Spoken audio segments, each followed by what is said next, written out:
औज़ु बिल्लाहि मिनश शैतानिर रजीम बिस्मिल्लाहिर रहमानिर रहीम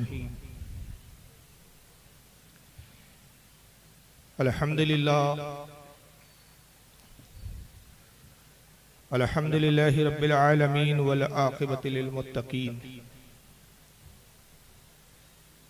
वस्सलातु वस्सलामु अला मन काना नबिय्यु आदमु बैनल माइ वत्तीन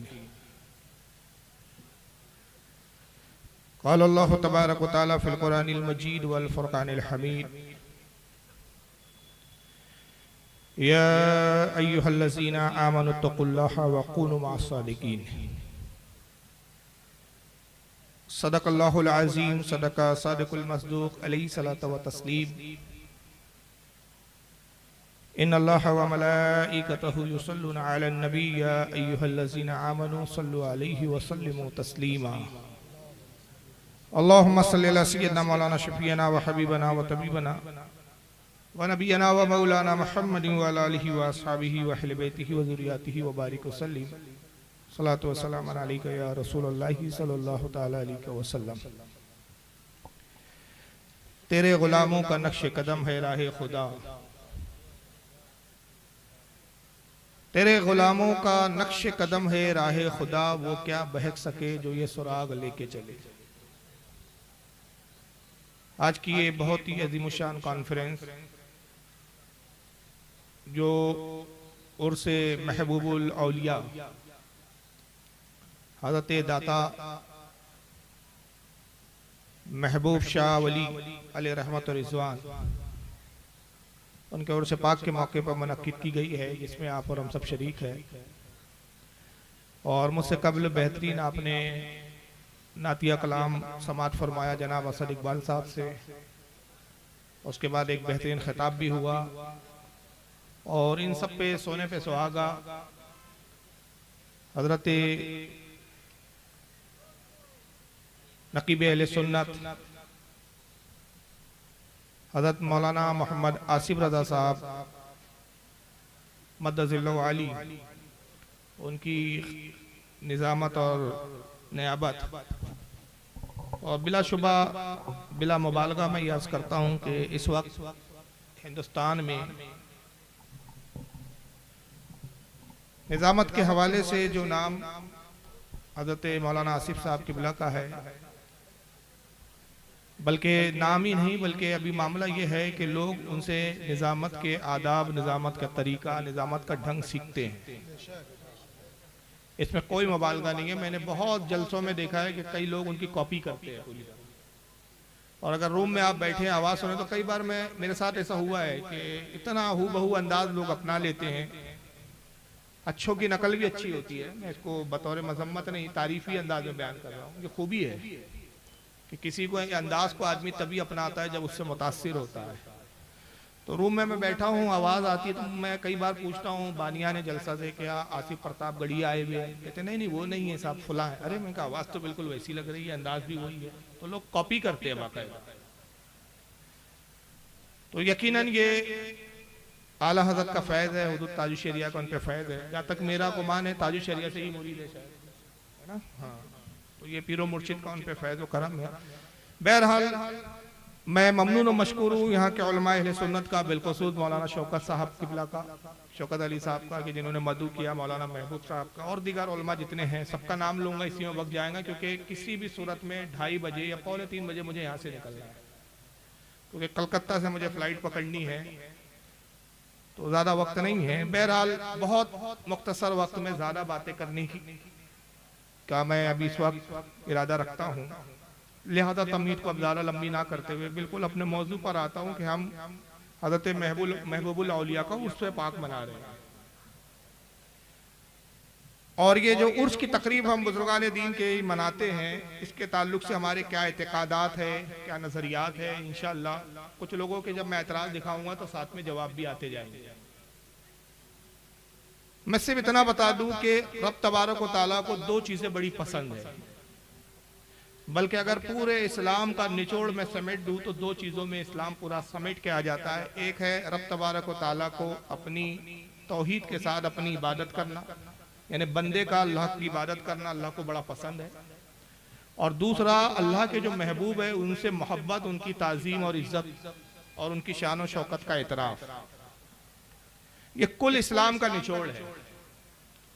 और इन दोनों में अगर फिर तकाबुल करें कि अल्लाह को अपनी इबादत ज़्यादा पसंद है या अपने महबूबों का अदब और एहतराम और उनसे मोहब्बत, तो अगर मैं इस पर गुफ्तगू करूँ, दलाइल दूँ तो रात छोटी पड़ जाएंगी। लेकिन मुझ पर एतमाद करें आप, और मैं बड़ी जिम्मेदारी से कहता हूँ कि इबादत के मुकाबले में अपने महबूबों की ताज़ीम और अदब अल्लाह को ज़्यादा महबूब है। और इसके लिए सिर्फ एक छोटी सी बात कर दूं, अगर फैलाऊं तो रात ना काफी है, और मुख्तसर करूं तो इतनी कि इबादत गुजार एक और भी हमने देखा है। 90 करोड़ साल इबादत की उसने। सिर्फ आदम अलैहिस्सलाम जो अल्लाह के महबूब थे, ताज़ीम नहीं की, पूरी इबादत मुंह पे मारकर फेंक दी। तो पता चला कि रब को अपनी इबादत महबूब उतनी नहीं है। ये तो हमारी जरूरत है कि हम उसकी इबादत करें, उसको जरूरत नहीं है कि हम उसकी इबादत करें। अगर वो चीज पसंद करता है तो अपने महबूबों से मोहब्बत। और चूंकि औलिया, औलिया का मतलब ही होता है दोस्त। कितने बदनसीब है जो कहते तो हैं कि हाँ फुला वली, या फिर कहते हैं इनको मानो मत, इनकी इज्जत की जरूरत नहीं। जहां से डायरेक्ट इस्लाम आया वहीं से बात करो, कुरान से बात करो, हदीस से बात करो, औलिया को बीच से हटा दो। हमने कहा जब तूने खुदा के दोस्तों को दरमियान से हटा दिया तो तेरी दोस्ती अल्लाह से कैसे होगी? जिनको अल्लाह अपना दोस्त फरमा रहा है, तू उनको दोस्त मानने के लिए तैयार नहीं, तो तेरा तो ईमान का भी अता पता नहीं है अभी। और तू सोचता है कि मैं अल्लाह का महबूब बन जाऊं, अल्लाह का जो है अजीज बन जाऊं और अल्लाह मुझे पसंद कर ले, तो ये नामुमकिन सी बात है। तो अल्लाह के जो औलिया होते हैं, अल्लाह ताला को अपने वलियों से बड़ी मोहब्बत होती है। मोहब्बत होती है इसीलिए उनको वली फरमाया है कि मेरे दोस्त है। और जब दोस्त बना लिया तो दोस्त क्या होता है, दोस्त की अहमियत क्या होती है? भाई जब किसी से काम निकालना हो तो हम देखते हैं कि भाई फुला साहब से काम निकालना है तो इनका करीबी दोस्त कौन है जिसके जरिए हम अपना काम निकाल लें। हम दोस्त तलाश करते हैं और उसको सिफारशी बनाकर अपने काम की जो है तकमील करते हैं। तो अगर अल्लाह की इनामात चाहिए, अल्लाह की नेमतें चाहिए, तो अल्लाह के दोस्तों से वाबस्तगी इख्तियार करनी पड़ेगी। अल्लाह के दोस्तों से हमें करीब होना पड़ेगा। और अगर आप अल्लाह के दोस्तों से करीब नहीं हुए, अब इसी को अगर बिदा, शिर्क और कुफ्र बताना शुरू कर दिया जाए, यानी जो ऐने इस्लाम है, जो अल्लाह की रजा का सबब है, वही अगर शिर्क हो जाए तो फिर तो अल्लाह ही मालिक है कि कौन सा इस्लाम पेश कर रहे हैं। यही वजह है कि हम अहले सुन्नत और जमात अल्लाह के दोस्तों से करीब होते हैं। और हम बहाने बनाते हैं कि कोई ऐसे तो बहाने हो कि अगर हम अपने दुनियावी मामलात में मशगूल हो जाए तो कम से कम उस बहाने से उस वली की बारगाह में हाजिर होने का मौका मिल जाए। उन्हीं बहानों में से एक उर्स की तकारीब होती है कि अगर ये उर्स खत्म कर दिए जाए तो फिर लोग सालों बाद औलिया की तरफ तवज्जो नहीं देते। लेकिन ये एक ऐसे मौके होते हैं कि लोग फ्यूज की तलब में उर्स के मौके पर उस बुजुर्गान दीन की जो है कुर्बत को इख्तियार करते हैं, उनकी बारगाह में हाजिर होते हैं। लेकिन जैसा कि मैंने अर्ज किया कि अब इसी को शिर्क कहा जा रहा है। इसके हवाले से एक बहुत बड़े स्कॉलर गुजरे हैं और मुझे पता है कि यहाँ पर बंगाल में उनको एक ज़माने में बड़ा पसंद किया जाता था। अब ये अलग बात है कि वो इस वक्त जो है मुल्क बदर हो चुके हैं या वो खुद ही फरार हो चुके हैं। मेरा इशारा आप समझ गए होंगे, जाकिर नाइक साहब। तो इनकी जरा आप बेअदबी का अंदाज देखिए। असल में होता क्या है कि लोग मजमे से मरूब होते हैं, कभी लिबास से मरूब होते हैं, कभी बोलचाल से मरूब होते हैं। अच्छी इंग्लिश बोलते हैं तो लोग समझते बहुत काबिल है, कोट और टाई पहनते हैं तो लोग समझते हैं कि बहुत पढ़े लिखे हैं। मैं हमेशा कहता हूं किसी गधे को अगर टाई और कोट पहना दो तो उससे काबिल नहीं हो जाता। और अगर हमारे अहले सुन्नत का कोई आलिम दीन इल्म का कोहे हिमालय हो, सादा लिबास में बैठा है तो उससे वो जाहिल और अनपढ़ नहीं हो जाता। आदमी जब तक बोलता नहीं है ऐब हुनर खुलते नहीं है। तो जाकिर नाइक को हमने देखा कि जब भी मुंह खोलता है तो पता चलता है कि एक जाहिल गधे को टाई और कोट पहनाकर स्टेज पे खड़ा कर दिया, जिसको ना दीन का पता है बेचारे को, न शरई इस्तिलाहात के बारे में जिसको कुछ मालूमात, न उस बेचारे को जो है बुजुर्गान दीन के बारे में कुछ मालूमात। और नतीजा क्या होता है कि जिस तरह की वो बकवासें करता है, तो उसकी एक बकवास मैं आपको सुना रहा हूँ, जरा सुन ले आप। मज़ार को पूजना गलत है, हराम है। मैं जानता हूँ कि कई मुसलमान अनजाने में इनकी कमजोरी की वजह से वो मज़ार पे जाते हैं। और मेरा ये कहना है कि बहुत सा कल्चर जो है, ये कल्चर हमारे जिंदगी में आ जाता है और हमारे बाप दादा पहले कहीं ना कहीं हिंदू तो होंगे, तो हमारे बाप दादा जाते थे मंदिर, तो अभी जा रहे हैं मजार में, आस्ते आस्ते तब्दीली आ रही। अब देखिए मजार 3-4 इनकी जहालतें हैं। पहला कहते हैं मजार को पूजना गलत है। याद रखिए, इस फिरके की आदत होती है कि पहले एक झूठा इल्जाम गढ़ते हैं ये, और उसके बाद फिर ये सफाई देने बैठ जाते हैं। ये मैं खास पॉइंट की बात बता रहा हूं। जो चीज आप करते ही नहीं पहले वो गढ़ेंगे। मसलन आपने कभी चोरी की नहीं मगर कहेंगे चोरी करना बुरा है। भाई हमें चोरी करने की बुराई पर कोई एतराज नहीं है, पहले ये तो बताओ चोर है कौन। आप चोर का पता नहीं बताते हो, चोरी की मजम्मतें सुना रहे हैं 2-2 घंटे। आप कहते हैं मजार को पूजना गलत है, तो ये भी तो बताइए कि मजार को पूजता कौन है। ये पूरा मजमा जो हजरत उर्स महबूबुल औलिया के इस उर्स पाक में हाजिर हुआ है, मैं बड़ी जिम्मेदारी से कहता हूं, एक भी शख्स ऐसा नहीं मिलेगा जो खड़े होकर कहे कि हाँ मैं मजार को पूज कर आ रहा। अभी सरकार गरीब नवाज का उर्स पाक चल रहा है, ये पूरा महीना ही हुजूर गरीब नवाज का है। लोग हाजिर हुए, मैंने किसी को नहीं देखा कि बारगाह गरीब नवाज में कोई गया और गरीब नवाज की मजार की पूजा शुरू कर दी और कहना शुरू कर दिया ओम नमो नमो मोइनुद्दीन चिश्ती,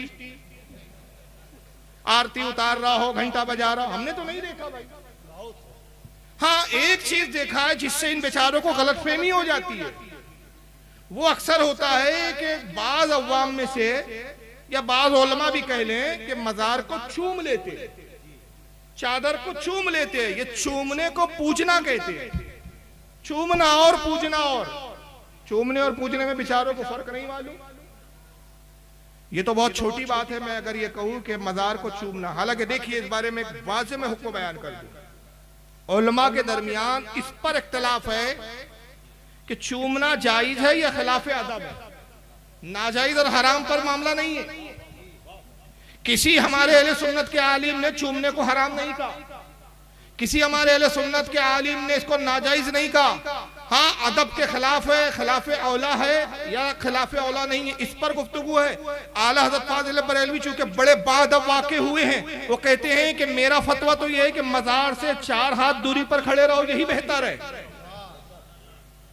और उसको अगर मैं कहूं कि गोया आला हज़रत की जबान में आला कह रहे हैं कि भाई एक बहुत बड़े बुजुर्ग की बारगाह में आप खड़े हैं, तो अदब यह है कि दूर खड़े रहो। या मैं कहूं, अब ये आला हज़रत नहीं कह रहे, मैं कहूं कि अगर मैं नहीं चूमता, मैं कभी चूम भी लेता हूं कभी नहीं भी चूमता हूं। कभी चूमता इसलिए हूं कि किसी को चिढ़ाना हो तो, हाँ मेरा मामला है, और कभी इसलिए नहीं चूमता हूं कि आला हज़रत के फतवे पर भी अमल हो जाए। और मुझे एहसास होता है कि मेरे लब ये इतने गुनाहगार लब, ये इतना गलत जुमले बोल जाते हैं, इतनी बातें ऐसी कर जाते हैं जो खिलाफे वाक़े होती है, ये लब इस लायक नहीं कि उस मुकद्दस वली की चौकट से मसो। ये अदब का मामला है। जायज और नाजायज की बहस नहीं है। अगर चूमने की तुम बात करो तो हम हदीसें दिखाएंगे। मैं अगर हदीसें पढ़ूं, मैंने कहा वक्त कम है, वरना एक एक बात पे खुदा की कसम एक एक हदीस और उसके कई कई हवाले होते हैं। इतने हवाले होते हैं कि इनके बाप ने उन किताबों के नाम नहीं सुने जो मेरी लाइब्रेरी में है। अगर जो लोग मेरी तकरीरें, हॉल वाली तकरीरें सुनते हैं, उन्होंने देखा है, वो सुनते हैं जो लोग रेगुलर सुनते हैं। हॉल की तकरीरें जो मेरी होती है, मखसूस मैं अपनी लाइब्रेरी में बैठ के किसी खास मौजू पर जब मैं खिताब करता हूँ तो एक एक हदीस पर 20-20, 30-30, 40-40 किताबों के हवाले देता हूँ। क्यों किताबें लाद दो तो ये मर जाए। सिर्फ एक हदीस सुना दूं, इमाम हाकिम ने अल-मुस्तदरक में लाया कि हजरत अबू अय्यूब अंसारी रज़ियल्लाहु ताला अन्हु रसूलुल्लाह के रोजे को बोसा देते थे, और जब एक मरतबा वो रसूलुल्लाह के रोजे को बोसा दे रहे तो उस वक्त का एक बहुत बड़ा वहाबी मरवान इब्न हकम आता है, और उसने आके कहा कि शख्स क्या कर रहा है तू। मतलब उसका जुमला यही था कि शिरक कर रहा है या बिदअत कर रहा है, शिरक और बिदअत रसूल की मज़ार के साथ। कहा कि तू क्या कर रहा है, ये क्यों रसूलुल्लाह के कब्र पे अपने सर को झुका के रखा हुआ है। तो हज़रत अबू अय्यूब अंसारी रज़ियल्लाहु ताला ने सर उठाया और इरशाद फरमाया, नाम हाँ मैं जानता हूँ मैं क्या कर रहा हूँ। जी तो रसूलुल्लाह सल्लल्लाहु अलैहि वसल्लम वलम आतिल हजर, मैं रसूलुल्लाह की बारगाह में मुलाकात के लिए आया हूँ, किसी पत्थर के ढेर के पास नहीं आया हूँ। तू जाहिल हमें सहाबी रसूल को बताएगा शिर्क और इसका फर्क क्या होता है, तौहीद का फर्क।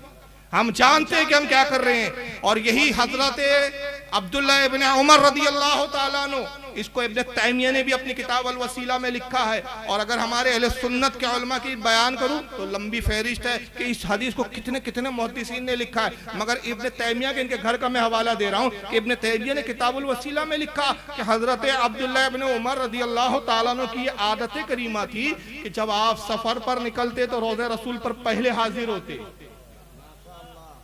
हुजूर की बारगाह में हाजिर होकर बड़े अदब से सलाम करते, अस्सलाम वालेकुम या रसूल अल्लाह। देखिए जवाब भी आ रहा है, कहता है मैं जानता हूं कि कुछ लोग गलती की बुनियाद पर, जहालत की बुनियाद पर, कम इल्मी की बुनियाद पर कब्रों पर जाते हैं और ये सहाबा का अमल है कि रसूल के रोजे पर हाजिर हो रहे हैं। हजरत अबू अय्यूब अंसारी हाजिर होते हैं, अब्दुल्ला इब्न उमर हाजिर होते हैं, हुजूर के रोजे के करीब आते हैं, कहते हैं अस्सलाम वालेकुम या रसूलल्लाह। हज़रत अबू बकर सिद्दीक की कब्र मुबारक के करीब आते कहते अस्सलाम वालेकुम या अमीरुल मोमिनीन अबा बकरीन।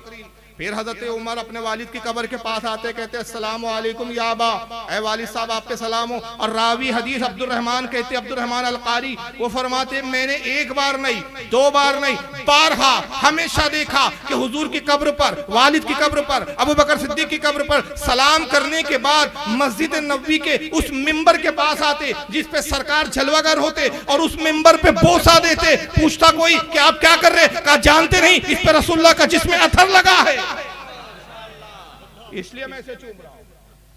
ये चूमने को पूजना कहते हैं बेचारे, यानी जो रसूल से करीब रहे वो तौहीद को और शिर्क के इम्तियाज और फर्क को ना समझ सके। ये जाकिर नाइक साहब टाई पहन के गधे साहब आप समझ रहे हैं। तो चूमना और होता है और पूजना, और खुदा की कसम कोई सुन्नी किसी मजार को पूजता नहीं। हम मजारों का अदब करते हैं, एहतराम करते हैं, और यह एहतराम इसलिए करते हैं कि रसूलुल्लाह ने हमें एहतराम करने का हुक्म दिया है। सुनान अबू दाऊद की हदीस है, हज़रत इब्न हज़म, अब्दुल्लाह इब्न हज़म कहते हैं मैं एक कब्र से टेक लगा के बैठा था, हुजूर ने देखा जलाल में फरमाया इब्न हज़म हट, न तू साहिब कब्र को तकलीफ दे, न साहिब कब्र तुझे तकलीफ दे। अर्ज़ किया या रसूलल्लाह क्या इस तरह भी साहिब कब्र को तकलीफ होती है? फरमाया ऐसे ही तकलीफ होती है जैसे किसी जिंदा को तकलीफ होती है। कब्रों के अदब का हुक्म दिया गया। हज़रत अबू हुरैरा कहते हैं कि मेरे नजदीक ये आसान है कि मैं तलवार पर चलकर गुजर जाऊं, ये आसान है कि मैं आग के शोलों पर नंगे पैर गुजर जाऊं, मगर उससे कई गुना ये मेरे नजदीक ज्यादा शदीद है कि मैं किसी मोमिन की कब्र पर पैर रख दूं। क्यों भाई, कब्री पे पैर रखने से क्या आपको तकलीफ है? मिट्टी का तो ढेर है आखिर। नहीं, उन्होंने बता दिया 1400 साल पहले अकीदा। अब हज़रत अबू अय्यूब अंसारी ने वाज़े लफ्जों में कहा कि वलम आतिल हजर, मैं पत्थर के ढेर के पास नहीं आया हूँ। उनकी निगाह देख रही थी आने वाले जमाने में एक ऐसा बदबख्त आएगा जो तक़वतुल ईमान नाम की किताब लिखकर हुजूर की कब्र को मिट्टी का ढेर कहेंगे मरकर मिट्टी में मिल गए।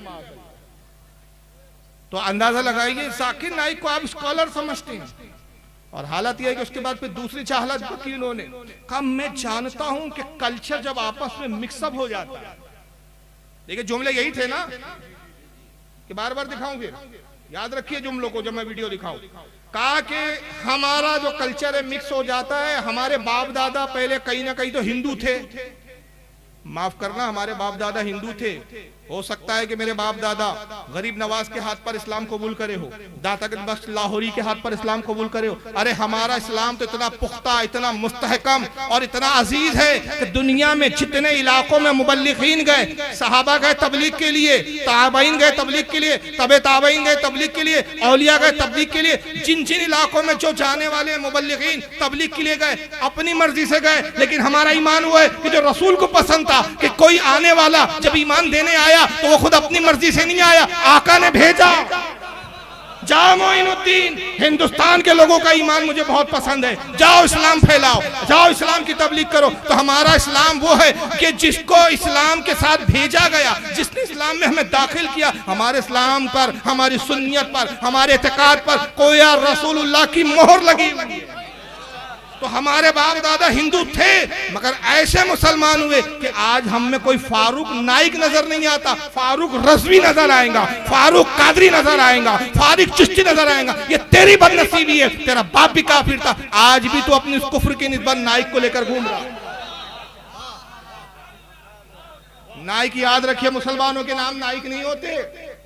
रहा होगा तू किसी नाइक कबीले से, मगर अब तो तू अगर बाज़ाहिर कलमा पढ़ रहा है ना, नाइक तो हटा, कादरी लगाने में शर्म आती है, चिश्ती लगाने में शर्म आती है, सहरवर्दी लगाने में शर्म आती है, तो जिनको अपनी निस्बत बुजुर्गों से जोड़ना बिदअत नजर आती है, अपने बाप जो कुफ्र पे मरे उनकी निस्बत नाइक लगाना पसंद आता है। और मुसलमानों की आंखें नहीं खुल रही है, किसके पीछे जा रहे हैं, किन निस्बत वालों के पीछे जा रहे हैं। कादरी निस्बत को छोड़ के जा रहे हैं, चिश्ती निस्बत को छोड़ के जा रहे हैं, सोहरवर्दी निस्बत को छोड़ के जा रहे हैं, अशरफी निस्बत को छोड़ के जा रहे हैं, रज़वी निस्बत को छोड़ के जा रहे हैं। खुदा की कसम वो ये निस्बतें हैं। कोई मुझे कहे फारूक तू बरेली है, मैं खुश हो जाता हूँ। कोई कहता है तू चिश्ती है, मैं खुश हो जाता हूँ। कोई कहता है तू कादरी है, मैं खुश हो जाता हूँ। कोई कहता है तू अजमेरी है, मैं खुश हो जाता हूँ। इसलिए कि मैं जानता हूँ तुम जिन जिन से मेरी निस्बत जोड़ रहे हो सब जन्नती है। तुम्हारी बदनसीबी है कि मैं वहाबी कहता हूं, तुम्हें शर्म आती है और तुम चीख पड़ते हो कि हमें वहाबी क्यों कहते हो।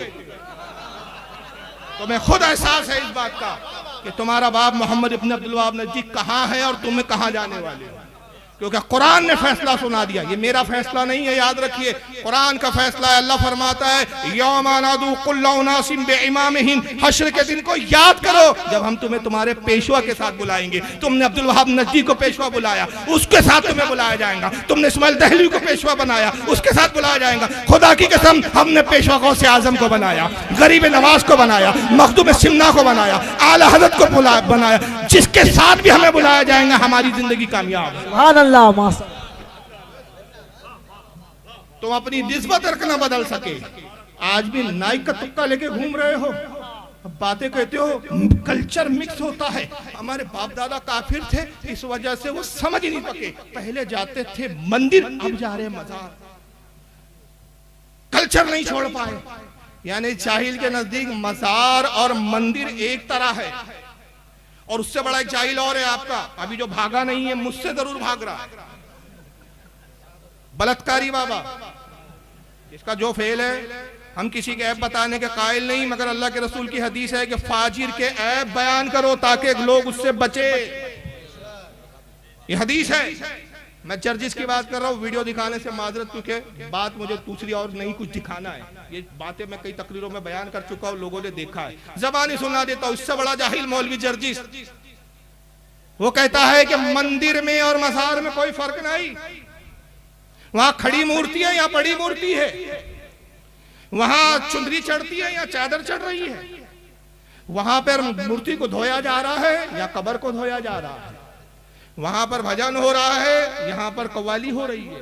कोई फर्क नहीं साहब इसमें और उसमें। मैंने कहा सुनो मौलवी जर्जिस साहब, आज तक इस बात का जवाब नहीं दे सका। 8 साल हो रहे, 8 साल के 8 सदियां गुजर जाएंगी, मर खप जाएगा, इसकी नस्लें जवाब नहीं दे सकेंगी।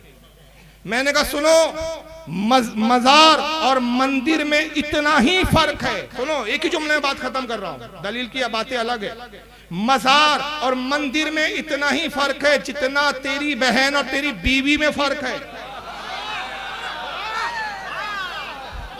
औरत दोनों हैं, मगर एक के पास जाना हलाल है, दूसरी के पास जाना हरामकारी है देखने में एक ही। तो वहां पर अगर चाहते हो, मैं नाम नहीं लूंगा, हिंदुस्तान की फिजा बड़ी टाइट हो गई है।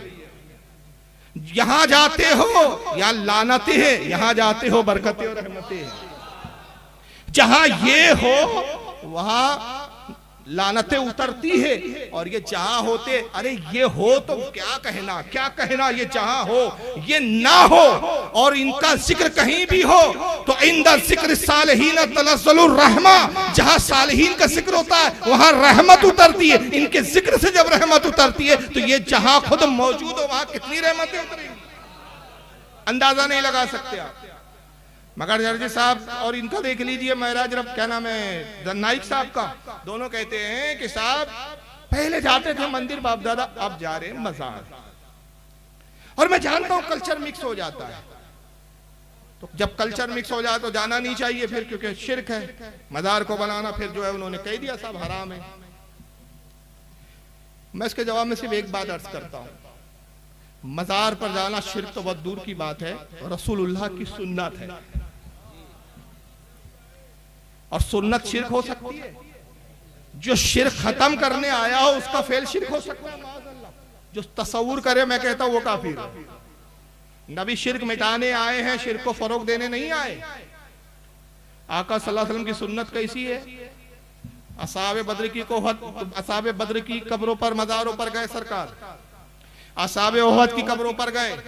अरे यहाँ तो गए, एक मौका तो वो था कि मैं हैरान हो गया कि या रसूलल्लाह इतना अहम मौका, वहां भी आप मज़ार पे जा रहे हैं। वो मौका था कि खुदा ने बुलवाया। यही मेराज का मौका है, यही रजब का मौका है, यही वो महीना है जब आका को बुलाया गया, यही रजबुल मुरज्जब। आका को अल्लाह ने बुलाया, हुजूर दीदारे खुदा के लिए जा रहे हैं। मगर एक मकाम पर हजरत जिब्रील रोक के कहते हैं कि या मोहम्मद ठहर जाइए, जिब्रील अल्लाह से मिलना है। मैं इसको यूं पेश करता हूं, अभी फिलहाल हुजूर ताजुल शरिया पर्दा फरमा गए, लेकिन अभी आप तस्वुर की दुनिया में जाए और समझे कि अभी हयात है, और हमारा अकीदा है कि हयात है, हर वली हर बुजुर्ग हयात होता है, लेकिन ज़ाहिरी हयात है। मान लीजिए कि वो मैं बंगाल आया और पता चला कि कुछ ही दूर पर, थोड़े ही 2-4 किलोमीटर दूर हुजूर ताजुल शरिया का कयाम है। उनको भी पता चला कि भाई फारूक रज़वी साहब बंगाल आए हुए, तो उन्होंने अपने खादिम को भेजा, कहा कि देखो फारूक मियाँ आए हुए, जाओ उनको इत्तला दो कि कुछ काम है, कुछ बातचीत करना है, कुछ मशवरा करना है, कुछ बातें सुनाना है, कुछ नसीहत करनी है, बुला लाओ। अब अंदाजा लगाइए, हुजूर ताजुल शरिया जैसी शख्सियत मुझे बुलाएंगी तो मेरे जाने की रफ्तार का आलम क्या होगा? बुलाने वाली शख्सियत बहुत अजीम है। अल्लाह की बारगाह में जाना था, इसलिए तो बुराक लाई गई है कि रफ्तार तेज हो, ताखिर ना हो। अब मैं निकला हुजूर ताजुल शरीफ के मिलने के लिए, रास्ते में मौलाना शौकत अली साहब मिल गए। फारूक साहब रुकिए 10 मिनट बाद। मैं कहा नहीं अभी नहीं, वापसी में बात करूँ, अभी नहीं, अभी ताजुल शरिया से मिलना। आगे बढ़े, मौलाना महबूब अली साहब मिल गए। मौलाना महबूब साहब ने कहा अरे फारूक साहब एक बात करनी है, रुकिए। मैं कहा नहीं भाई अभी नहीं, सारी बातें बाद में, खाना पीना नाश्ता सब बाद में।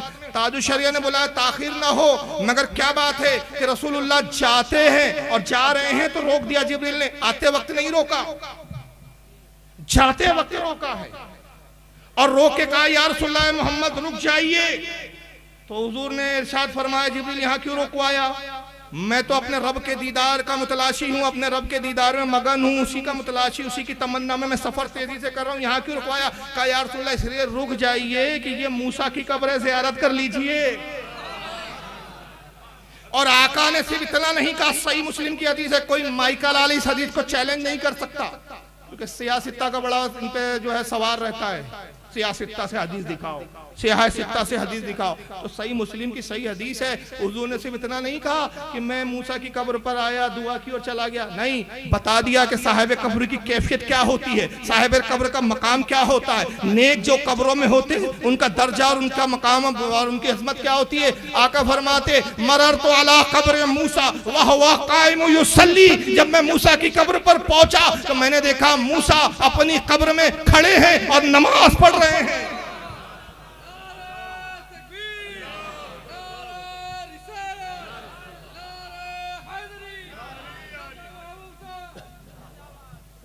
तो बता दिया कि साहिब कब्र मुर्दा नहीं होते, जो उन्हें मुर्दा का है उनके अकीदे मुर्दा हुआ करते हैं।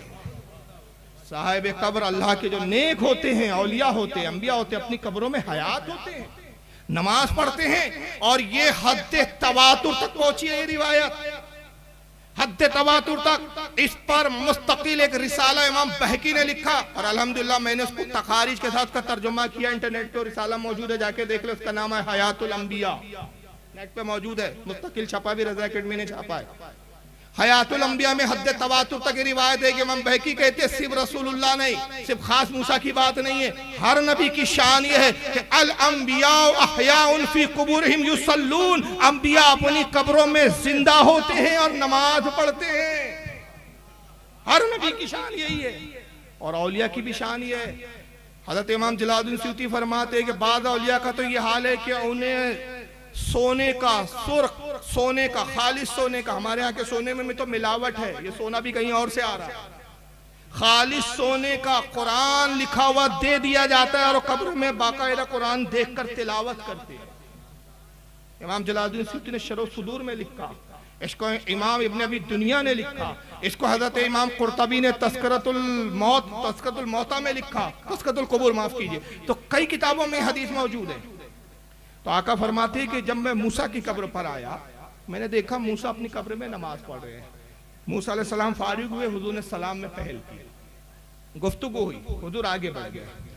तो जिब्रील ने रोका क्यों था? रोका इसलिए था कि जिब्रील की निगाह देख रही थी आने वाले जमाने में जाकिर नाइक जैसे जाहिल आने वाले हैं, तो वो कहेंगे मजार पर जाना हिंदू कल्चर, बाप दादा जाते थे मंदिर अब जा रहे मजार, तो अल्लाह के नबी उसकी काट आज ही 1400 साल पहले कर दीजिए ताकि आप यार रुके, मूसा की कब्र की जियारत करे, ताकि ये सुन्नत बन जाए कि कब्र की जियारत करवाना मेरी सुन्नत, कब्र की जियारत करना या रसूलल्लाह आपकी सुन्नत, दो सुन्नतें कायम हुई। और मेराज में जाते हुए जियारत इसलिए की, आते हुए नहीं, जाते हुए इसलिए कि हुजूर ने जहन दिया कि देखो मेराज बड़ा मुकद्दस सफर है, दीदार खुदा के मकसद से जा रहा हूं, तो मैं ए उम्मतियों जहन दे रहा हूं कि जब किसी अच्छे काम के लिए निकलो तो जो तुम्हारे इलाके का वली कामिल हो उसकी कब्र की जियारत करते हुए निकलो। यही वजह है कि हमारे अहले सुन्नत में मामूल है, हम हज के लिए भी जाते हैं तो पहले इलाके के वली की बारगाह में हाजिर होते हैं। और आला हज़रत ने इसको यूं कह दिया, उनके तुफैल हज भी खुदा ने करा दिए, असले मुराद तो हाजिरी पाक उधर की है। तो बहरहाल ये जाकिर नाइक साहब का मामला था, कब्रों की ज़ियारत उनको शिर्क और बिदअत नजर आ रही है। और फिर इस पर एक एतराज और होता है, चूंकि हजरत महबूबुल औलिया जिनका मुर्स मना रहे हैं, मुझे बताया गया कि मजसूब बुजुर्ग थे, तो एक तबका ऐसा है कि जो मजसूबियत का ही इनकार कर देता है, और फिर ऐसी ऐसी तौहीनें और ऐसी ऐसी बदतमीजियां करते हैं ये लोग, जिसको सुनने के बाद आदमी हैरान हो जाता है कि यार ये लोग वाकई मुसलमान हैं या इनको मुसलमान कहना भी दुरुस्त है या नहीं। दुरूद शरीफ पढ़े आप तो मैं बताऊं, अल्लाहुम्मा सल्ली अला सय्यिदना मौलाना मुहम्मद। वो बुजुर्ग ये जनाब है तौसीफुर रहमान साहब, सऊदीया में रहते हैं इस वक्त, है तो पाकिस्तान के लेकिन सऊदीया में रहते हैं। और वहां ये क्यों रहते हैं? ज़कात खैरात सदकात सब वहीं पे मिलती है, सारे लोगों का पापी पेट वहीं से भर रहा है। अब सुनिए, बुजुर्ग नहीं हुआ करते जिनका सर से लेकर पांव तक हर चीज ही नंगी होती है, बड़ी बड़ी मूंछें, बड़े हुए बाल, गंदगी और बदबू, नंगा नंग मंग तलंग जा रहा है। ये ने कुछ नहीं कहना, ये पहुंची हुई सरकार है, मजजूब है, ये इनको कुछ नहीं कहना। सर से टोपी उतार दो तो तुम गुस्ताख हो, तुम्हारी नमाज नहीं होती। सर से टोपी उतार के सर नंगा करोगे, वहाबी हो, गुस्ताख हो, बदमजहब हो, आपकी नमाज नहीं होती। और अगर सारा कुछ उतार दो, अब आप रजिस्टर्ड वली हो, कन्फर्म मोहर लगी हुई है, अब कोई गुस्ताखी नहीं। सिर्फ सर नंगा करोगे तो बड़े गुस्ताख, और हर चीज नंगी कर लोगे तो बस पहुंच गए, एक धक्का आखिरी लगेगा और सीधे जहन्नम में। ये वलियों के बारे में कहा जा रहा है, एक धक्का लगेगा आखिरी जहन्नम में। माशाअल्लाह, जहन्नम में तो खुद ये जाएगी। याद रखिए, मज्जूब वली उसे कहा जाता है जो होश हवास में नहीं होता, जाहिरी दुनिया के होश में नहीं रहता, याद इलाही में मगन होता है, और अल्लाह की याद में इतना डूबा होता है कि उसको दुनिया और माफिया का होश नहीं होता। आला हज़रत कहते हैं कि जो होश में ना हो वो क्या ना करे। एक ही मुस्लिम मिसरे में मसला हल कर दिया। बाद मज्जूब औलिया ऐसे मिलेंगे कि कपड़े पहनने का होश नहीं है, उनका कुछ सतर जाहिर हो जाता है बाज़ औक़ात, या घुटने खुले हुए बैठे अपनी धुन में। अब चूंकि इन्होंने हदीसों को पढ़ा नहीं बेचारों ने, तो एतराज करने बैठ गए, और एतराज ये किया कि साहब वो अल्लाह का वली नहीं होता, मूछें बड़ी बड़ी हैं, गंदा संदा बैठा हुआ है, लिबास का होश नहीं है, वो अल्लाह का वली नहीं होता। टोपी उतार दो तो तुम गुस्ताख कहते हो, यहाँ तो सब उसने उतार दिया, नंगा पड़ा हुआ, फिर भी वली कह रहे हो। जनाब वो होश में नहीं है, और शरीयत जो है बेहोश आदमी पे हुक्म नहीं लगाती। आपने टोपी उतारी तो आप भी बेहोश है क्या? समझ रहे आप? आप भी मजदूब है क्या? अगर मजदूब हो तो फिर टोपी ना पहनो तो हम नहीं बोलेंगे, मगर होश में और टोपी नहीं पहन रहे तो फिर एतराज किया जाता है कि भाई बेअदबी है। चलिए बहरहाल इनको रखिए। इसी बात को एक दूसरे मौलवी साहब ने भी कुछ दूसरे अंदाज में बयान किया है। इनका नाम है जावेद उस्मान, कर्नाटक के। कभी एक दूसरा नाम क्या? मजजूब। मजजूब, ये एक मजजूब थे। क्या थे? एक मजजूब थे। मजजूब का असल में मतलब जज से मजजूब आया। जज का मतलब है जैसे स्पंज वगैरह क्या था, पानी को जज कर लेता है, वैसे इन्हों अल्लाह को जज कर लिए गए, वैसे इन्हों अल्लाह को जज कर लिए गए, खींच लिए। क्या पावर था कि उनके अंदर मालूम नहीं। रोक रोक के बोलूंगा तो भूल जाऊंगा। तारीफ ही उल्टी बता दिया बेवकूफ ने। अल्लाह को नहीं खींचे, अल्लाह जिन्हें अपनी तरफ जज्ब कर लेता है उसको मजजूब कहते हैं। जो अल्लाह की याद में जज्ब हो जाए उसको मजजूब कहते हैं। जो अल्लाह की याद में डूब जाए उसको मजजूब कहते हैं। जिसको अल्लाह अपने से इतना करीब कर ले कि उसमें और अल्लाह के दरमियान में फर्क खत्म हो जाए उसको मजजूब कहते हैं। ये मोहिउद्दीन इब्ने अरबी की इस्तिलाह देखिए, मैंने बात जुमला निकल गया, अब तशरीह करने जाऊंगा बड़ी लंबी बात हो जाएगी यार। बस मोहिउद्दीन इब्ने अरबी ने तसव्वुफ की तारीफ क्या की है मालूम है? ये क्या समझेंगे बेचारे। मोहिउद्दीन इब्ने अरबी फरमाते हैं कि तसव्वुफ में शराब है, तसव्वुफ एक शराब है। बाबड़ तो पहले यही फतवा लगा देगा शराब बोल रहे हैं, अरे ये मारिफत की शराब है, ये वो शराब नहीं। तसव्वुफ में शराब है, जिसने ये पी उसको नशा चढ़ा, जिसको नशा चढ़ा वो डूब गया, जो डूब गया उसने पा लिया, जिसने पा लिया उसके और उसके महबूब में कोई फर्क ना रहा। अब इसकी तशरीह बड़ी लंबी है, बस इतना मैंने दलील के तौर पे बोल दिया क्योंकि एक जुमला निकल गया था।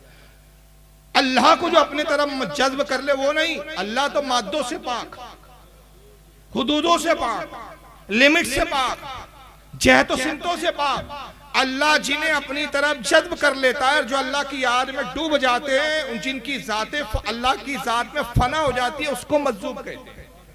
तारीफ इन्होंने उल्टी बयान कर दी। अब उसके बाद आगे देखिए क्या मजाक उड़ाते हैं बुजुर्गों का। वैक्यूम क्लीनर में खींचने का पावर गिवर उसका डबल टिबल था कि क्या भला की मजजूब थे। इस बात से क्या नहीं बोलते ये लोग, वली वगैरह लफ्ज इस्तेमाल करते, मजजूब थे। वो मजजूब क्या, देखने को दीवाना छरंगा करते, लेकिन सब मालूम उसको, सब मालूम, देखने में दीवाना लेकिन सब मालूम। तो ये तारीफ में नहीं बोल रहे, आप सोच रहे होंगे तारीफ कर रहे हैं, ये बल्कि क्या है, ये मजाक उड़ाया जा रहा है। क्या कर रहे हैं ये, मजाक उड़ा रहे हैं। आइए मजजूब का जिक्र कहाँ है मैं बताता हूँ आपको, सही मुस्लिम के अंदर है, देख लीजिए स्क्रीन पे, और इन्हीं के घर की छपी हुई दिखा रहा हूँ। दारुस्सलाम सऊदी अरब रियाद का जो नुस्खा उसकी हदीस है। किताब अल बर्रे वस्सिलाती वल अदब, ये बाप का नाम है, इमाम मुस्लिम ने जो रखा, और इसके अंदर जो बाब लाया, ये किताब का नाम है, बाप का नाम है फज़्ल ज़ुफ़ाई वल खामिलीन।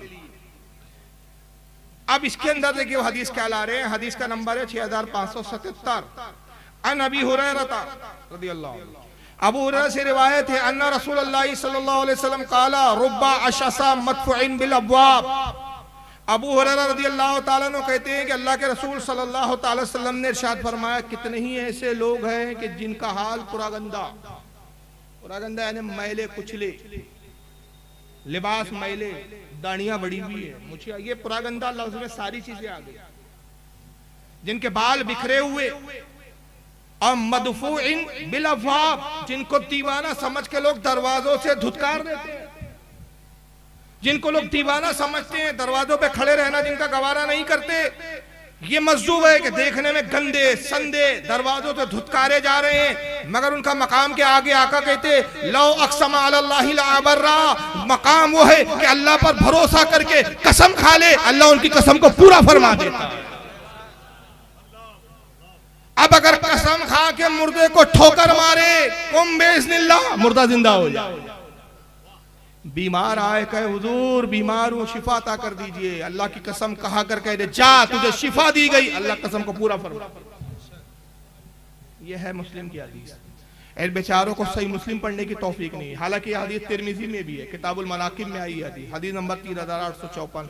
इमाम बज़्ज़ार ने भी लिखा है इसको, इमाम तहावी ने भी इसको शरह मुश्किल आसार में लाया है, हकीम तिरमिज़ी ने नवाज़िर उसूल में लाया है, इमाम इब्ने हिब्बान ने इसको अपने सही में लिखा है, इमाम तबरानी ने मौजमुल औसत में लिखा है, मुतअद्दिद हवाले इसके, मगर नाम अहले हदीस। मैं आसिफ भाई से माजरत के साथ एक जुमला कहूंगा क्योंकि हजरत का मिजाज मुझे मालूम है। एक जलसे में हम थे, मैंने वहाँ काफी बहुत शिद्दत से रद्द किया, तो जलसे के बाद मुझसे कह रहे थे फारूक भाई आज थोड़ा अंदाज अलग था, और आप यार थोड़े पढ़े लिखे हो, मैं LLB भी किया हूँ, लायर भी हूँ, दुनियावी तालीम भी है, दीनी तालीम भी है, तो यार आज अंदाज कुछ और था। तो इसलिए मैं ये जो जुमला भी कहने जा रहा हूँ तो माजरत के साथ कि कोई फाहिशा औरत, अब पता नहीं ये बंगाल वाले समझ रहे नहीं कि जुमला, कोई फाहिशा औरत अपना नाम तकद्दुस बानो रख दे, बस अच्छी इससे अच्छे अदब में नहीं बोल सकता। कोई फाहिशा औरत अपना नाम तकद्दुस बानो रख ले तो नाम रखने से वो फाहिशा तकद्दुस बानो नहीं होती। तो चंद जाहिल जिनकी हदीसों पे नजर नहीं अपना नाम अहले हदीस रख ले तो अहले हदीस नहीं बन जाते। अहले हदीस बनने के लिए हदीस का जानकार बनना पड़ता है। इन बेचारों को हदीस नहीं मिली। और आइए मजहब का जरा मकाम भी देखें ये तो दुनिया की हालात थी कि दरवाजे से धुतकारे गए, बाल बिखरे हुए थे, लोग दीवाना दीवाना पागल मजनून समझ रहे थे। मगर आइए जरा उनका एक मकाम क्या है। सुनाने इब्ने माजा, ये भी इन्हीं बेचारों की आंखें छपी हुई है। मुझे लगता पैसे कमाने के लिए छापते बेचारे, ये पढ़ते नहीं है। सुनाने इब्ने माजा किताब ज़ुहद और हदीस नंबर 4115, बाब मन ला युबाहु लहू। तर्जमा होता जिनकी लोग परवाह नहीं करते, जिनकी परवाह ना की जाए। हदीस नंबर 4115, अन मुआज़ इब्न जबल क़ाल क़ाल रसूलुल्लाह सल्लल्लाहु अलैहि वसल्लम अला उख़बिरुका अन मुलुकिल जन्नह। मुआज़ इब्न जबल कहते हैं कि रसूलुल्लाह सहाबा के दरमियान बैठे और सहाबा से फरमाया, आका ने, ऐ मेरे सहाबा की जमात, क्या मैं तुम्हें जन्नत के बादशाहों की खबर ना दूं? जन्नत में बादशाहत किनकी चल रही है? कौन जन्नत में बादशाह होंगे? किनकी मानी जाएंगी? किनका हुक्म चलेगा?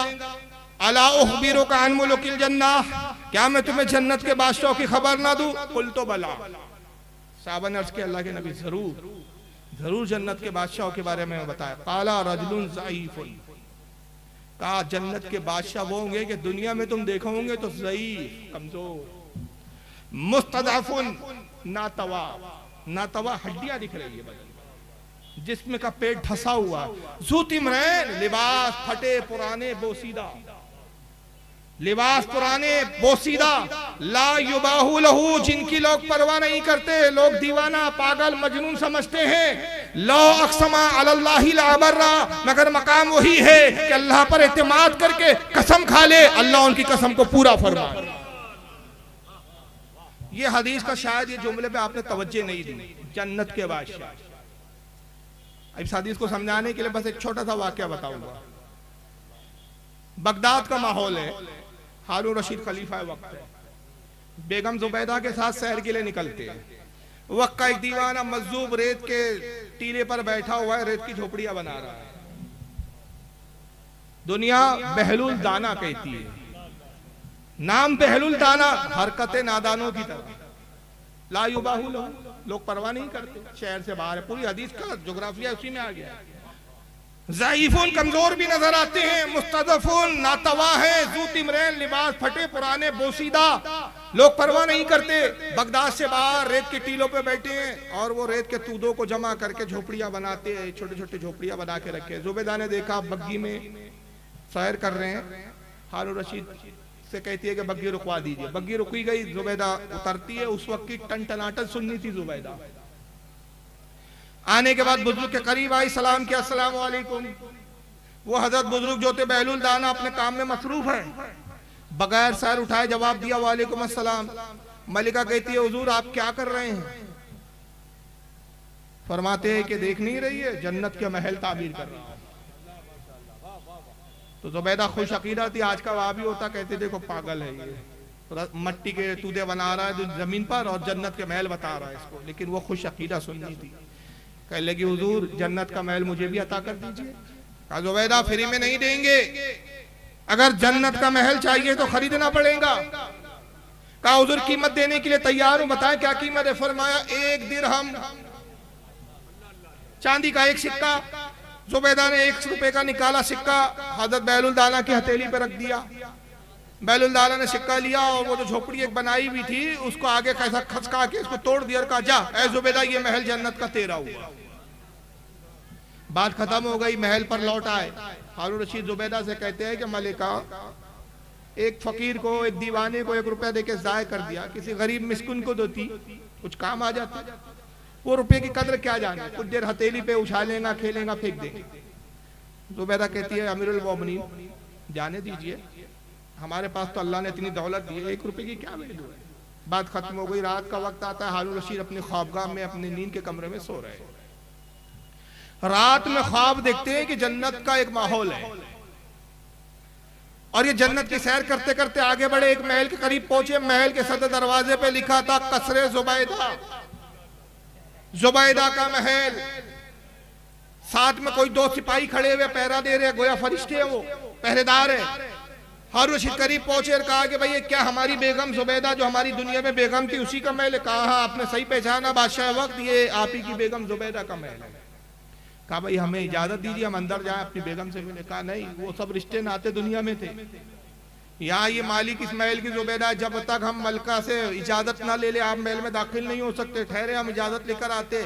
खलीफा ने कहा ठीक है, वो बात का मामला इजाजत, मगर ये तो बताओ किस अमल की बुनियाद पर मेरी बेगम को ये महल दिया गया, कौन सा अमल अल्लाह की बारगाह में कबूल हुआ? तो वो फरिश्ते कहते हैं कि अमरुल मोमिनीन, किसी अमल की तरफ रब तबारक व तआला ने तवज्जो नहीं फरमाई, बल्कि ये तो वो महल है जो बहलुल दाना ने 1 रुपए के सिक्के में जुबैदा को अता किया। खान रशीद की नींद को लिए हड़बड़ा गए, रोने लगे। कहा कि हम तो एक दीवाना समझ रहे थे, पागल समझ रहे थे, मगर ये तो फरदाना निकला, अल्लाह का वली निकला। जुबैदा को बेदार किया। कहा जुबैदा तुम कामयाब निकली, हम नाकाम हुए। कहा क्या हुआ अमरुल मोमिन? सारी दास्तान सुनाई। कहा चलो अभी उस फकीर को तलाश करें। अब फकीर को तलाश करने निकले, मगर हजरत बहलुल दाना का पता नहीं है। वजह यह है कि दीवानों की कोई एक जगह एक मंजिल नहीं होती, बल्कि मैं इस वक्त पे ऐसे मौके पे एक जुमला कहता हूँ कि दीवाने वो होते हैं खुदा की याद के, ये दीवाने, ये मजजूबीन वो होते हैं ये जहाँ बैठते हैं वहाँ आबादियाँ बसा देते हैं, और जहाँ से ये नाराज होकर उड़ जाते हैं वहाँ से आबादियाँ वीरान हो जाया करती है। तो ये आबादी के मोहताज नहीं होती, आबादी इनकी मोहताज होती है। अब बहरहाल उनको तलाश कर रहे हैं। एक दिन पूरा गुजर गया, बहलुल दाना का पता नहीं चला। दूसरा दिन तलाश किया, दोपहर के वक्त बहलुल दाना एक टीले पे नजर आ गया। वही मिट्टी के तूदे हैं, वही मिट्टी का टीला है, बहलुल दाना वही भी उस तरह झोपड़ियां बना रहे। बादशाह ने देखा, खुश हो गए, बग्घी से उतरे, सलाम किया। हजरत ने फिर उसी तरह जवाब दिया। कहा हुजूर आप क्या कर रहे हैं? कहा देखता नहीं बादशाह, महल बना रहे हैं जन्नत। कहा हुजूर एक महल हमें भी अता कर दीजिए। कहा कीमत देनी होगी। कहा हुजूर कीमत देने के लिए फकीर तैयार है, बताएं क्या कीमत है? कहा बादशाह इस महल की कीमत तेरी पूरी हुकूमत। कहा हुजूर ताज्जुब की बात है, परसों के रोज आपकी कनीज, आपकी खादिमा मलका जो है मलका आलिया ने आप ही से महल खरीदा, 1 दिरहम में आपने महल फरोख्त कर दिया, और आज 1.5 दिन में इतनी कीमत बढ़ गई। जी क्या आज हालत ये है कि आप जो है पूरी हुकूमत मांग रहे? बहलुल दाना जवाब देते हैं कि बादशाह सुनो, तेरी बीवी को 1 दिरहम में जो महल दिया गया था और तुझे से हुकूमत का मुतालबा, फर्क ये है कि वो बगैर देखे उसने सौदा किया था, तू तो महल देखकर आ रहा है। तो इस वाक़े से 2 बातें पता चली कि अल्लाह के ये मज़्ज़ूबीन औलिया वो होते हैं जो चलते जमीन पर है लेकिन सौदे जन्नत के किया करते हैं, जन्नत के सौदे लोगों को करवाया करते हैं। और दूसरी बात ये पता चली कि औलिया अल्लाह की जमात वो होती है कि जो बगैर आजमाए हुए इनके हाथों पर अकीदत के सौदे कर लिया करते हैं, वो कामयाब होते हैं। और जो आजमाइशों में पड़ते हैं, यहाँ भी आजमाइश में पड़ते हैं और वहाँ भी आजमाइशों में पड़ जाए। औलिया की मोहब्बत यह है कि जिसको दलील नहीं, मोहब्बत के लिए दलील की जरूरत नहीं होती, इश्क के लिए दलील की जरूरत नहीं होती, मोहब्बत का होना शर्त होता है। तो बहरहाल यहाँ मज़्ज़ूबीन पर भी इनका एक एतराज था, बल्कि यहाँ तक एतराज है, आपको हैरानी होगी कि सरकार गरीब नवाज हिंदुस्तान तशरीफ लाए। चलिए ये तो आम वलियों की बात हो रही थी, इनको सुल्तानुल हिंद पर भी एतराज है, और शायद इसलिए इनको सुल्तानुल हिंद पर एतराज है कि ये यहूदों की नस्लों के हैं, यहूदियों का मिशन बढ़ाना चाहते हैं। तो इनको प्रॉब्लम ये हो जाती है कि यार गरीब नवाज ने इतना इस्लाम फैला दिया और आज उनके करोड़ों अरबों अकीदतमंद है, तो हमारा फिर वो कुफ्र का मजहब कैसे चलेगा? तो जिसने इस्लाम लाया उसके खिलाफ बोलो, उससे दुश्मनी करो ताकि उसकी अकीदत दूर हो जाए दिलों से। तो नतीजा ये हुआ कि हम अपनी तरफ जज्ब कर सके। तो अब ऐसी ऐसी बातें की गई। जरा सुनिए आप,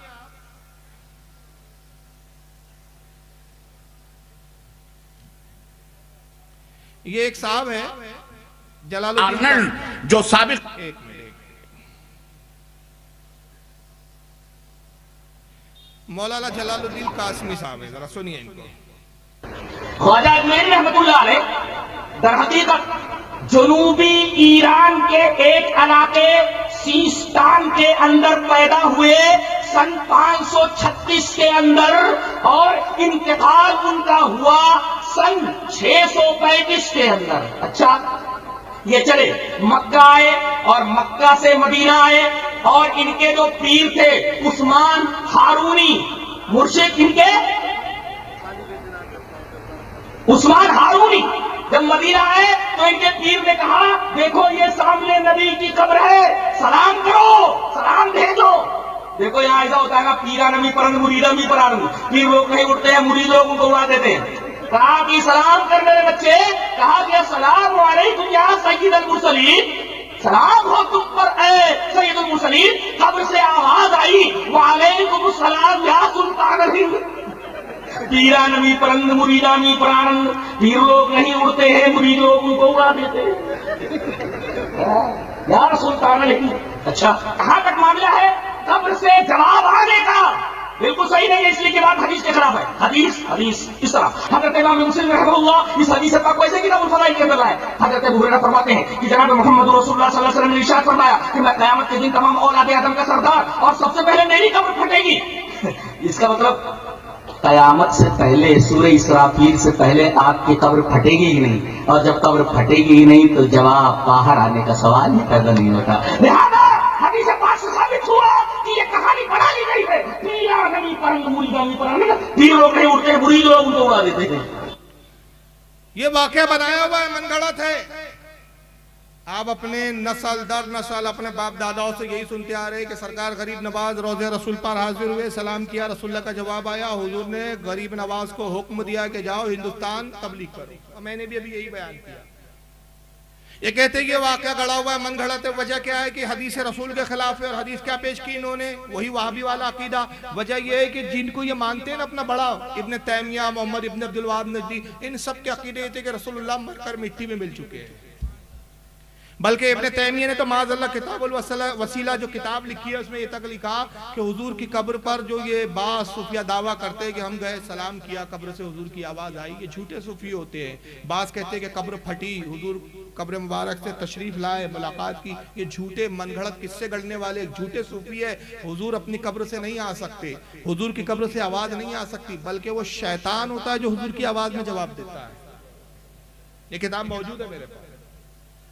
जब इनके बड़े ने ये अकीदा बनाया तो अब उस अकीदे को निभाने के लिए छोटे भी चल पड़े, तो पूरी तारीख का ही इनकार कर दिया कि गरीब नवाज को ना कोई कब्र से आवाज़ आई जवाब की, ना तबलीग का हुक्म हुआ, कहानी बनाई भी। बल्कि मामला क्या है, फारसी का एक मकोला और एक उन्होंने जुमला पढ़ लिया कि पीर लोग नहीं उड़ते, मुरीद लोग उनको उड़ा देते।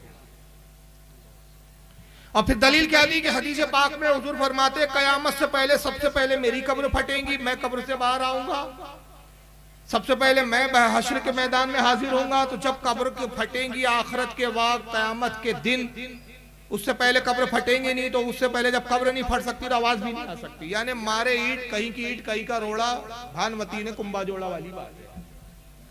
मौलवी साहब वो एक मकसूद बात है, मकसूद ये है कि हुजूर सल्लल्लाहु अलैहि वसल्लम ये खुसूसियात अपनी बता रहे हैं कि कयामत के दिन तो सारे अव्वलीन और आखिरीन सारे मुर्दे उठाए जाएंगे, और उन तमाम मरने वालों में जो कब्र से उठेंगे सबसे पहले मैं अपनी कब्र से बाहर तशरीफ लाऊंगा।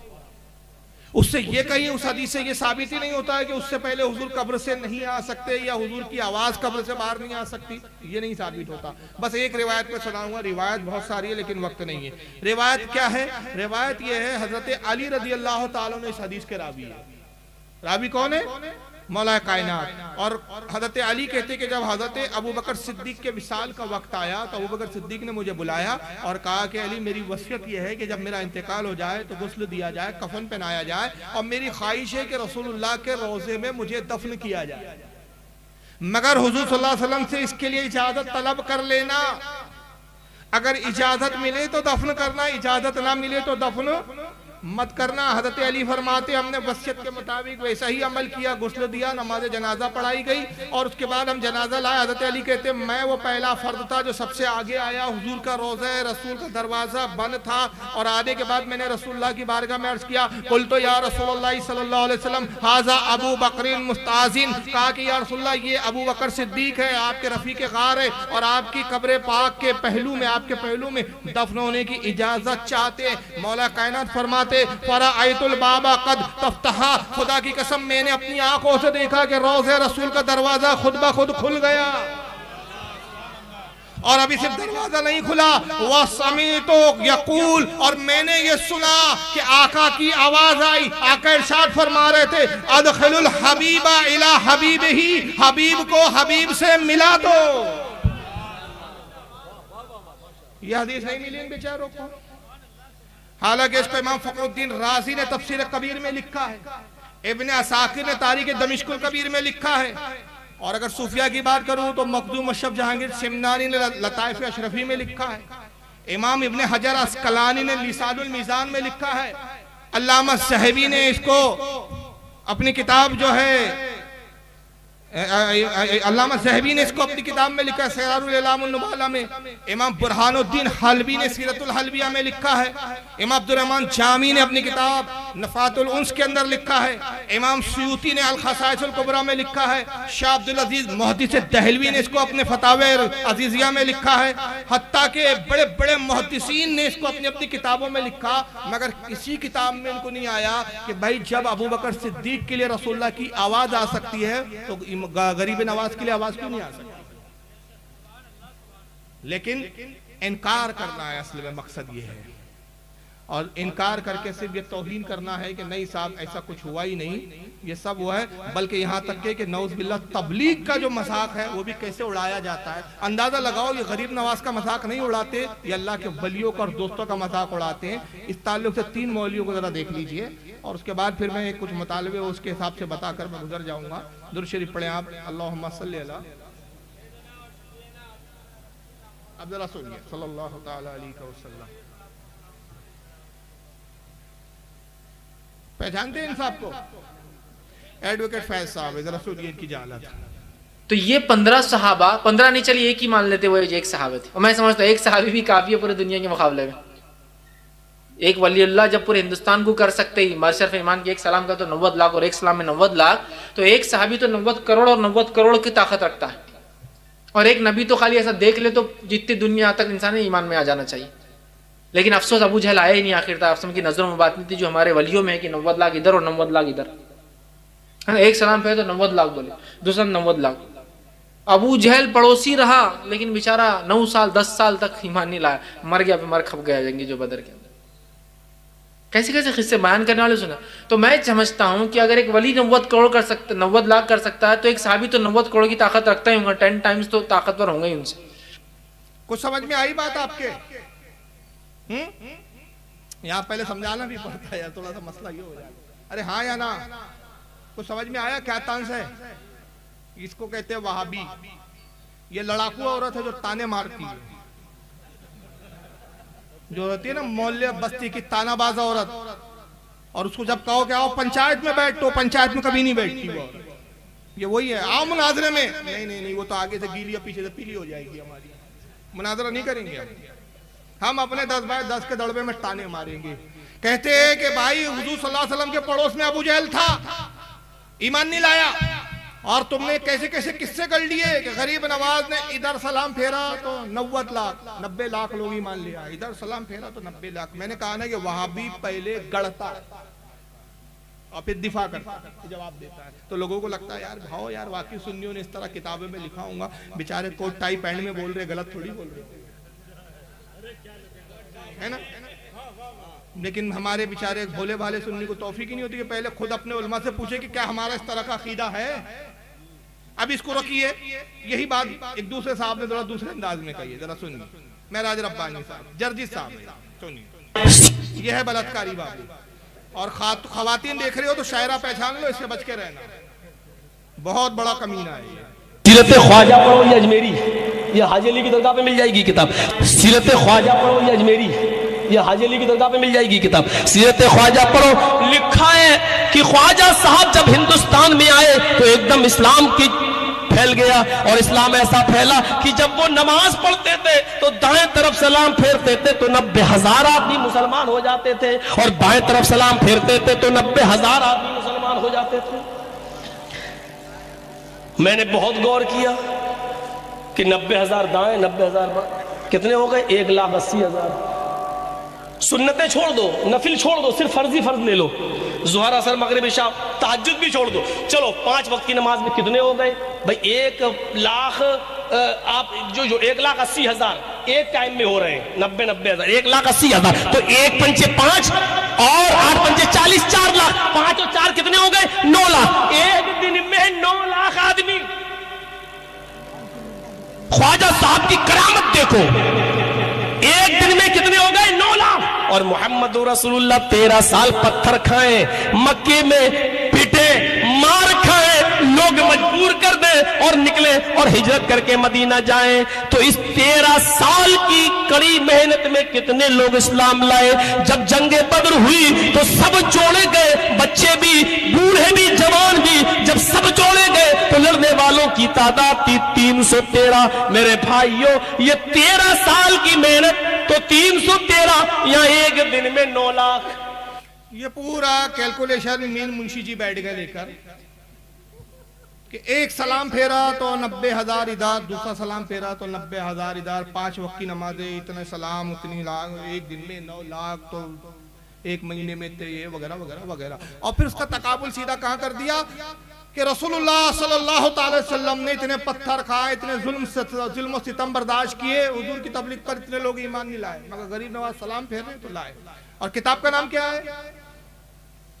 अरे यार हवाला दिया ना बेचारे ने, हाँ? सीरत ख्वाजा पढ़िए, मिलती कहाँ है? हाजी अली पर। इस बेगैरत बेशर्म हिजड़े को, अब इससे अच्छे अल्फाज नहीं है मेरे पास ऐसों के लिए। आज 10 साल से बोल रहा हूं कि कौन सी किताब है, हमें तो दिखा कहां लिखा है। वो एडवोकेट फैज को बोल रहे किताब तो दिखा, कहां लिखा है। पहले तुम मक्कारों मिंबर पर बैठ के, अव्वल तो तुम्हारा मिंबर भी नहीं है, मिंबर इबलीस पर बैठकर तुम अपने बाप की सुन्नत ऐसी अदा कर रहे हो कि तुम्हारा बाप इबलीस हैरान है कि इतना झूठ तो मैंने भी नहीं बोला था जितने मेरे बच्चे बोलते हैं। तुम वहां पर मसनद पर, अपने इबलीसी मसनद पर बैठकर तुम पहले किस्से गढ़ते हो, फिर सुन्नियों पे फिट करते हो, फिर उसके जवाब देते हो।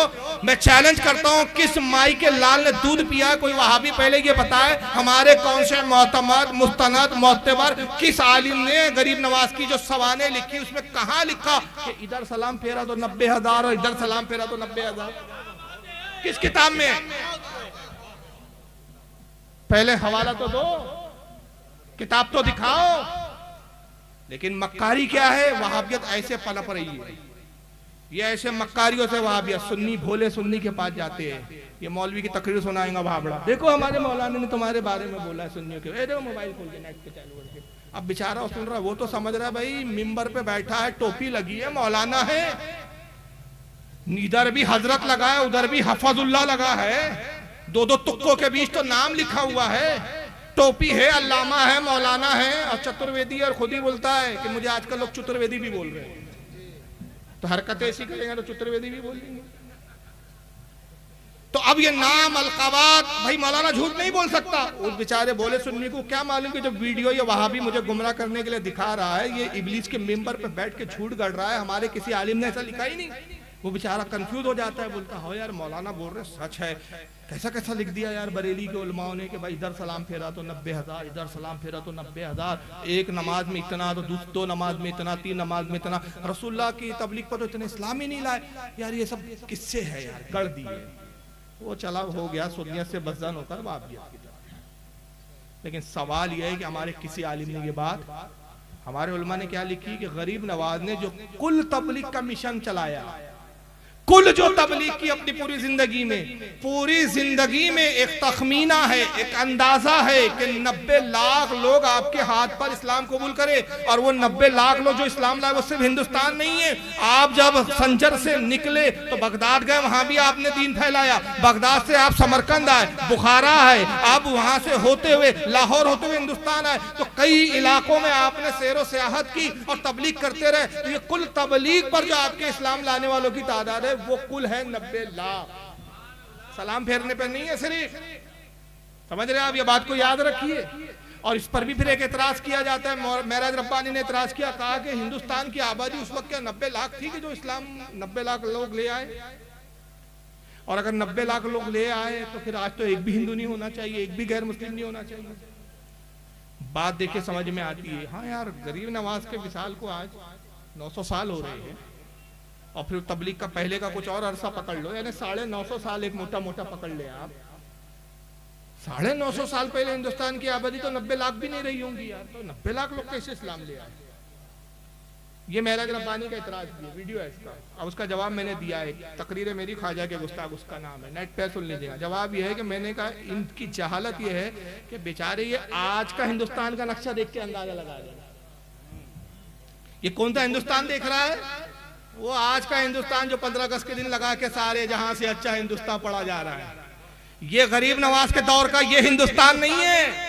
हम गरीब नवाज 900 साढ़े 900 साल बाद पहले के किस हिंदुस्तान की बात कर रहे हैं। उसमें पाकिस्तान भी शामिल है, उसमें बांग्लादेश भी शामिल है, उसमें श्रीलंका भी शामिल है, उसमें अफगानिस्तान भी शामिल है, उसके अंदर काबुल भी शामिल है, उसमें ईरान के भी इससे शामिल है। और ये पूरा नक्शा मिला के एक बहुत बड़ा अहाता होता है। हम उस हिंदुस्तान की बात कर रहे हैं और वह बड़ा आज का हिंदुस्तान दिखा के गुमराह कर रहा है।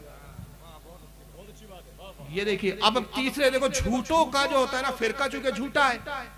दो मौलवी कह रहे थे इधर सलाम फेरा तो 90,000 और इधर सलाम फेरा तो 90,000। अब तीसरे झूठे मौलवी को सुन लीजिए आप, एक ही जमात के सभी। कि हमारे यहाँ जो मुल्कों में ये कहते हैं कि जी ख्वाजा अजमेरी ने पता नहीं इधर सलाम फेरा तो 90,000 मुसलमान हो गए, कि जी ख्वाजा अजमेरी ने पता नहीं इधर सलाम फेरा तो 90,000 मुसलमान हो गए और इधर सलाम फेरा तो 90 करोड़ इधर हजार मुसलमान हो गए। इस तरह सूफियों ने, आपने ध्यान नहीं दिया। देखिए बस थोड़ा सा रिवर्स करूंगा, बस यही पकड़ना पड़ता है। चोर ऐसे ही पकड़े जाते हैं। पुलिस को चोर पकड़ने के लिए सिर्फ एक सबूत चाहिए, पूरा चोर नहीं चाहिए। एक भी सुराग मिल जाए ना तो पूरा चोर खुद ही पकड़ में आ जाता है। छोटा सा एक सुराग चाहिए, ये चोर ऐसे पकड़े जाते हैं। 90 करोड़ इधर हजार मुसलमान हो गए। इस तरह सूफी 90,000 मुसलमान हो गए, कि जी ख्वाजा अजमेरी ने पता नहीं इधर सलाम फेरा तो 90,000 मुसलमान हो गए और इधर सलाम फेरा तो 90 करोड़ इधर हजार मुसलमान हो गए। 90 इधर सलाम फेरा तो 90,000, इधर फेरा तो 90 करोड़।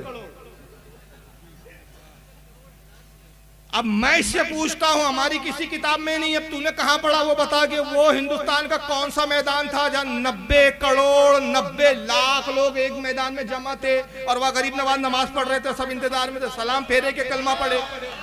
तू वो हिंदुस्तान बता मैदान में।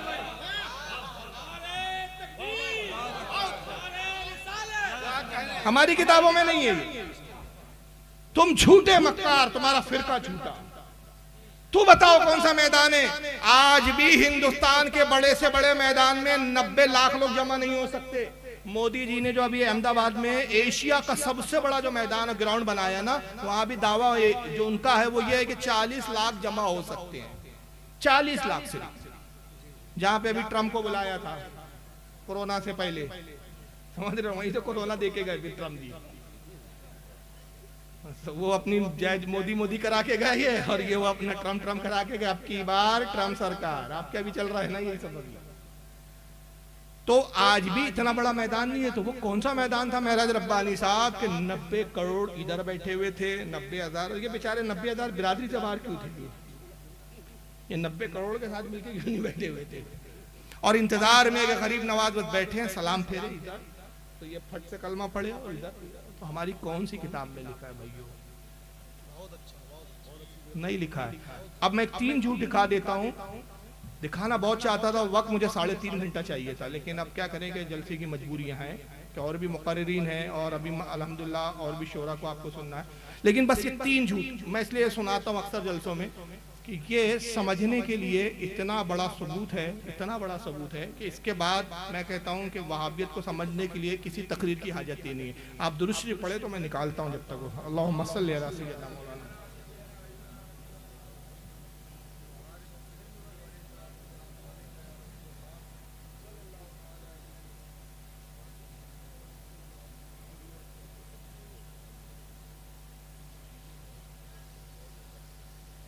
देखिए जरा, बहुत गौर से सुनिएगा।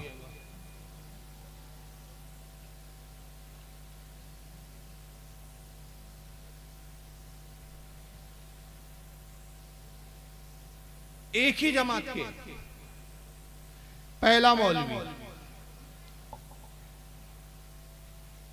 और इसी, हाँ सुन, ये वीडियो आपने इससे पहले भी कई तकरीरों में सुना होगा, लेकिन अब जो मैं इसके बाद दिखाऊंगा वो है, लेकिन उससे ये ना दिखाऊंगा तो समझ में नहीं आएगा। और इसी के 2 सफा उलटने के बाद, सिर्फ 2 सफा 181 सफे पर देखेंगे लिखा हुआ है गौसे आजम दस्तगीर। अब दस्तगीर का माना देखिए क्या लिखा हुआ है। बड़े पीर साहब ने अल्लाह से कहा कि दिखाओ ये 7वां आसमान तूने कैसे बनाए। मैं ये दिखलाना चाहता हूं शिर्क के नुकसानात क्या हैं। जब शिर्क इंसानी जिंदगी में आता है तो ये अल्लाह के मकाम और मर्तबे को किस तरह घटाता है। बड़े पीर साहब अल्लाह से कह रहे हैं, गौसे पाक अब्दुल कादिर जिलानी, के मुझे दिखलाओ ये सातों आसमान तूने कैसे बनाए हैं। गोया कि ये इंजीनियर थे, इंशाल्लाह सिग्नेचर इनको करना थे। अल्लाह ताला इनको लेके चला। पहला आसमान देखा, कहा बिल्कुल ठीक। दूसरा देखा, कहा मुस्तहसन, अच्छा है। तीसरे को भी पास कर दिया। चौथे आसमान पर जब अल्लाह पहुंचा तो उसको भी पास कर दिया कि ये भी ठीक। छठे आसमान पर जब अल्लाह पहुंचा, पांचवा छठे पर, तो वहां से अल्लाह का पैर फिसला।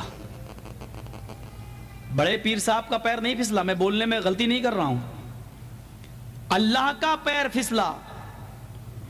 और छठे आसमान से अल्लाह गिरा और वो गिरकर नीचे चौथे आसमान पर आया। बड़े पीर साहब ने अपना दाहिना हाथ बढ़ाया और अल्लाह को खींच लिया, पकड़ के उनको उठा लिया। गिरने से, जमीन पर आने से उनको रोक लिया, हाथ पकड़ा और उनको खींचा और ऊपर चढ़ा लिया। उस दिन से उनका नाम पड़ गया दस्तगीर, हाथ बढ़ाकर अल्लाह को खींचने वाला। ये बहरहाल ये एक किताब है जिन्होंने ये झूठ देख रहे हैं ना, कितना झूठ और उल्टा हमको कह रहे हैं कि हम झूठे किससे गढ़ रहे हैं। खुद ही झूठी किताबें बयान कर। एक किताब का नाम लिया का सीरत गौसे पाक, एक किताब आती है, और एक इसकी वीडियो मैंने पहले दिखाया सीरत ख्वाजा। इसी तरह की किताबों के फर्जी नाम लेके किससे सुनाता और लोग इस पे यकीन कर लेते हैं। और इसका मकाम क्या है इन मौलवी साहब का, मैं यहाँ रोक रहा हूँ, थोड़ा सा एक मकाम दिखा देता हूँ। हजरत आपके लिए भी बड़ा ताज्जुब की बात होगी, ऐसा नाजी में जलसा तो आपने भी जिंदगी में नहीं देखा होगा। जो इतना बड़ा झूठा है मौलवी जर्जीस, एक झूठी किताब जिसका वजूद नहीं, उस किताब में ऐसा कोई वाकया नहीं, ऐसा किसी सुन्नी आलिम ने लिखा नहीं। सीरत गौस पाक किताब है, कहता है हाजी अली पे मिलती है, थोक के भाव मिलती है, कीमत भी ज्यादा नहीं है, 75 रुपए कीमत है। ये पहली क्लिप गुजर गई, वक्त के लिए मैं शॉर्टकट दिखा रहा हूँ। उस किताब में एक वाकया ये भी लिखा हुआ है, इसके सफा नंबर 183 पर, कि अल्लाह ने, गौस पाक ने अल्लाह से कहा कि तूने आसमान कैसे बनाए मुझे दिखा। गौस पाक को अल्लाह आसमान पे ले गया, पहला दूसरा आसमान दिखाया, छठे आसमान से अल्लाह का पैर फिसल गया। कहां से पैर फिसला अल्लाह का, ये याद रखिएगा बकौल इनके। कहां से फिसला? छठे आसमान पे। आसमान की बात हो रही है। अल्लाह गिरा, गौस पाक ने हाथ बढ़ाकर गौस पाक ने अल्लाह को गिरने से बचा लिया। उस दिन से नाम पड़ गया दस्तगीर। ये झूठे मौलवी का मकाम भी जरा सुन लीजिए, इसके जमात का। ये भी बोलने वाला मौलवी है, ये जो बोल रहा है ये कोई आम आदमी नहीं है। मौलवी जरा तारीफ में देखिए क्या जुमले, किसी नाजी में जलसा ने आज तक किसी मुकर्रिर के बारे में ऐसी तारीफ नहीं की होगी। और जब हमारे नाजी में जलसा हमारे उलमा की तारीफ करते हैं तो वहां बड़े शोर मचाते हैं कि देखो साहब कितना बड़ा चढ़ा के मुबालगा करते हैं जलसे के अंदर। जरा अपने घर का भी जायजा ले, जरा सुनिए इसी मरदूद झूठे की तारीफ क्या कर रहा है ये मौलवी, सुनिए ये भी। देखता हूं मौलाना जर्जी साहब के तकरीर के बाद कितने लोग हैं, कितने मोहब्बत रखने वाले हैं कि जाओ मौलाना का आने जाने के खर्च के बराबर पैसा हम दे के जाएंगे। अगर नहीं दे के जाते हैं तो इससे बढ़कर इस्लाम की बेइज्जती और क्या होगी। अगर यहाँ भी रोक रहा हूँ, जाहिल मौलवी है, जर्जिस के साथ पढ़ा हुआ है। तारू बताया जर्जिस हम एक ही मदरसे में पढ़े, मदरसे के लिए चंदा जमा हो रहा है, कहता है कि मौलाना जर्जिस के नाम से चंदा दो, इतना तो दे दो कि उनके आने जाने का खर्चा निकल जाए, और अगर इतना भी चंदा नहीं दिया तो इस्लाम की बेइज्जती हो जाएगी। इस मनुष्य की चंदा ना देने से इस्लाम की कौन सी बेइज्जती हो जाएगी। चलो अभी इस पर मेरा एतराज नहीं है, इसको नजरअंदाज करते, निकल गया भाई, सबकत लिसान है। आगे देखिए इसकी मक्कारी। अगर नहीं दे के जाते हैं तो इससे बढ़कर इस्लाम की बेइज्जती और क्या होगी। अगर नहीं दे के जाते हैं तो इससे बढ़कर इस्लाम की बेइज्जती और क्या होगी। ये मुस्लिम लॉकडाउन के बाद बिहार की धरती में पहला प्रोग्राम, ये जुमला बता रहा है, ये प्रोग्राम अभी लेटेस्ट आया है। हाँ ये बोल के नहीं ये पुराना है, तौबा कर लिया, अभी तक तौबा नहीं हुई है इससे। इतना बड़ा प्रोग्राम पूरे बिहार में 2020 से लेकर 21 का ये पहला है। 2020 में प्रोग्राम नहीं हो सका था। मैं आपसे यही गुजारिश करके जाना चाहता हूँ आपके सामने अब शहनशाही खिताबत हजरत मौलाना मोहम्मद जर्जी साहब चतुर्वेदी इटावा यूपी तशरीफ ला रहे हैं। आप हजरात उनकी तकरीर को बड़ी दिलजमी, हल्ला ना करें, शोरगुल ना करें, बड़ी शांति के साथ उनकी तकरीर को सुनें। इनकी तकरीर को सुनने के लिए पूरे अरब व अजम, पूरी भारत के अंदर अल्लाह ने ऐसी तकरीर का मलका दी है कि अल्लाह का शुक्र है कि किसी भी मजहब में, किसी भी मसलक में इतने अच्छे, इतने बड़े और इतने कम उम्र में ऐसा खतीब अभी हिंदुस्तान पे नजर नहीं आ रहा है। हिंदुस्तान पाकिस्तान में एक पर एक खतीब तो हैं, लेकिन सबों पर फाइक हजरत मौलाना जर्जी साहब चतुर्वेदी हैं और हो जाते हैं। ये अल्लाह की तरफ से देन है। कुदरत ने ऐसी कुव्वत गोयाई और ऐसी जबान पे मिठास और मलका अता की है कि पूरी दुनिया में एक तकरीर का धूम मचाया है। कुछ लोगों ने तो यहाँ तक मुबारक आराई की है कि हजरत आदम के बाद आज तक की तारीख में मौलाना जर्जी जैसे खतीब ही दिखाई नहीं मिलता है, सबूतों में नहीं मिलता है। सुन रहे, रोक दिया मैंने। आदम अलैहिस्सलाम से लेकर आज तक ऐसा खतीब ही पैदा नहीं हुआ। क्या मक्कार कौम है यार, ये बेगैरती की हद है। इसलिए इनकी माँ ने दूध नहीं पिलाया, मेरे सामने बैठे ये पीछे भौंकते। तस्वुर कीजिए, बड़े बड़े अंबिया गुजरे हैं। अरे दाऊद अलैहिस्सलाम ऐसे नबी गुजरे हैं कि जब वो कलाम करते थे तो दरिया का पानी ठहर जाता था, आसमान के परिंदे रुक जाते थे, दिलों पे वो असर करता था। और यहाँ तक कि शाह अब्दुल हक मुहद्दिस दहलवी रहमतुल्लाह अलैह ने लिखा अपनी मकतूबात में, शाह अब्दुल हक मुहद्दिस दहलवी की भी मकतूबात है फारसी में, जो आपने हजरत बाकी बिल्ला रहमतुल्लाह अलैह को खुतूत लिखे हैं। अल्हम्दुलिल्लाह मेरे पास असली नुस्खा है। उसमें एक जगह वो बयान करते दाऊद अलैहिस्सलाम का जिक्र करते हुए कि उनकी मजलिस जब होती, आप खौफ इलाही में खिताब करते, आलम ये होता है कि कई जनाजे निकला करते थे। उनकी जबान की तासीर होती थी। मोहब्बत इलाही में लोग रूहों को जो है उनकी रूहें निकल जाती थी। उनको ख्याल हुआ हज़रत दाऊद अलैहिस्सलाम को, यार मेरे वाज की वजह से लोगों का इंतकाल हो रहा है, तो उन्होंने वाज कहना कम कर दिया। तो अल्लाह ने वही भेजी है, दाऊद अपने वाज की मजलिसों को वैसे ही बरपा रखो। तुम क्या समझते हो कि जो रूहें निकलती है जिनका इंतकाल होता है, तुम अपने आप को मुजरिम समझते हो? नहीं, ये मेरी मोहब्बत में तुम्हारी तकरीर को सुनकर जब जान देते हैं, मैं इनका ना हिसाब लेता हूँ ना किताब लेता हूँ, जन्नत में दाखिल कर देता हूँ। ये वो खतीब थे, मौलाए कायनात की फसाहत और बलागत। मेरे पास एक खुतबा है अल्हम्दुलिल्लाह, मैंने मुहर्रम में दिखाया भी एक जलसे में इंदौर के। एक खुतबा है, हजरत अबू बकर सिद्दीक हजरत उमर बैठे हुए मस्जिद नबवी में, और गुफ्तगू ये हो रही है कि अरबी जबान में अलिफ ऐसा एक लफ्ज हुर्फ है, इसके इस्तेमाल के बगैर कलाम करना मुश्किल है। और है ना, अलिफ आता ही है, या तो पढ़ने में आएगा, नहीं तो कम से कम साकिन जरूर आएगा। अरबी में अलीफ के बगैर कलाम करना मुश्किल है। ये गुफ्तगू हो रही है, मौला कायनात तशरीफ लाते हैं, कहा कि अमरुल मोमिनीन हजरत अबू बकर का दौरे खिलाफत है, आप किस बात पर गुफ्तगू कर रहे हैं? कहा हम में गुफ्तगू ये हो रही है कि अलीफ एक ऐसा हुर्फ है कि जिसके बगैर कलाम करना नामुमकिन है। आप मिंबर पर आए, तवील खुतबा इरशाद फरमाया, खुतबा किताब में मौजूद है, और अली की करामत ये कि सारा खुतबा वो इरशाद फरमाया जिसमें अलीफ का इस्तेमाल ही नहीं। वो खुतबा मेरे पास है अल्हम्दुलिल्लाह, मैं दिखाया भी हूँ जलसे में स्क्रीन पे। अंदाजा लगाइए ऐसे ऐसे खुतबा और खतीब गुजरे हैं कि हुज़ूर सल्लल्लाहु अलैहि वसल्लम फरमाते अबू मूसा अशअरी हुए कि जिसकी जबान पर सकीना बोलता है, ये फटीचर बलात्कारी, ये बलात्कारी बाबू इतने बड़े खतीब है कि आदम अलैहिस्सलाम से लेकर अब तक ऐसा खतीब पैदा नहीं हुआ। और ये बेगैरत बाजू में बैठा हुआ है, ये इनकार नहीं कर रहा कि मौलाना क्या बोल रहे हो, तौबा करो, तुमने कितने नबियों की तौहीन की, कितने साहबा की तौहीन की। और ये वो खतीब है, वाकई मैं कहता हूं, मैं तस्लीम करता हूं कि हजरत आदम से लेकर अब तक ऐसा खतीब नहीं गुजरा, खिताबत में नहीं, झूठ के अंदर। कैसे ऐसे झूठ बोलता है। तो अभी एक झूठ आपने सुना, अब आ जाइए बीच में, मैंने जिम्मन ये वीडियो दिखा दिया। तो बात कहां चल रही थी हमारी कि गौसे आजम ने अल्लाह से कहा, आसमान दिखा, अल्लाह गिरा, छठे आसमान पर ये मामला हो रहा है। अब दूसरे मौलवी इसी जमात के तरफ से, ये जावेद उस्मानी सुनिए जरा। आपने एक लफ्ज जरा ज्यादा बहुत मशहूर है, पीराने पीर अब्दुल कादिर जीलानी का, मालूम है? हाँ, दस्तगीर, दस्तगीर बहुत मशहूर है, और लोग भी क्या हैं, बहुत से लोग दस्तगीर रखे हुए भी हैं।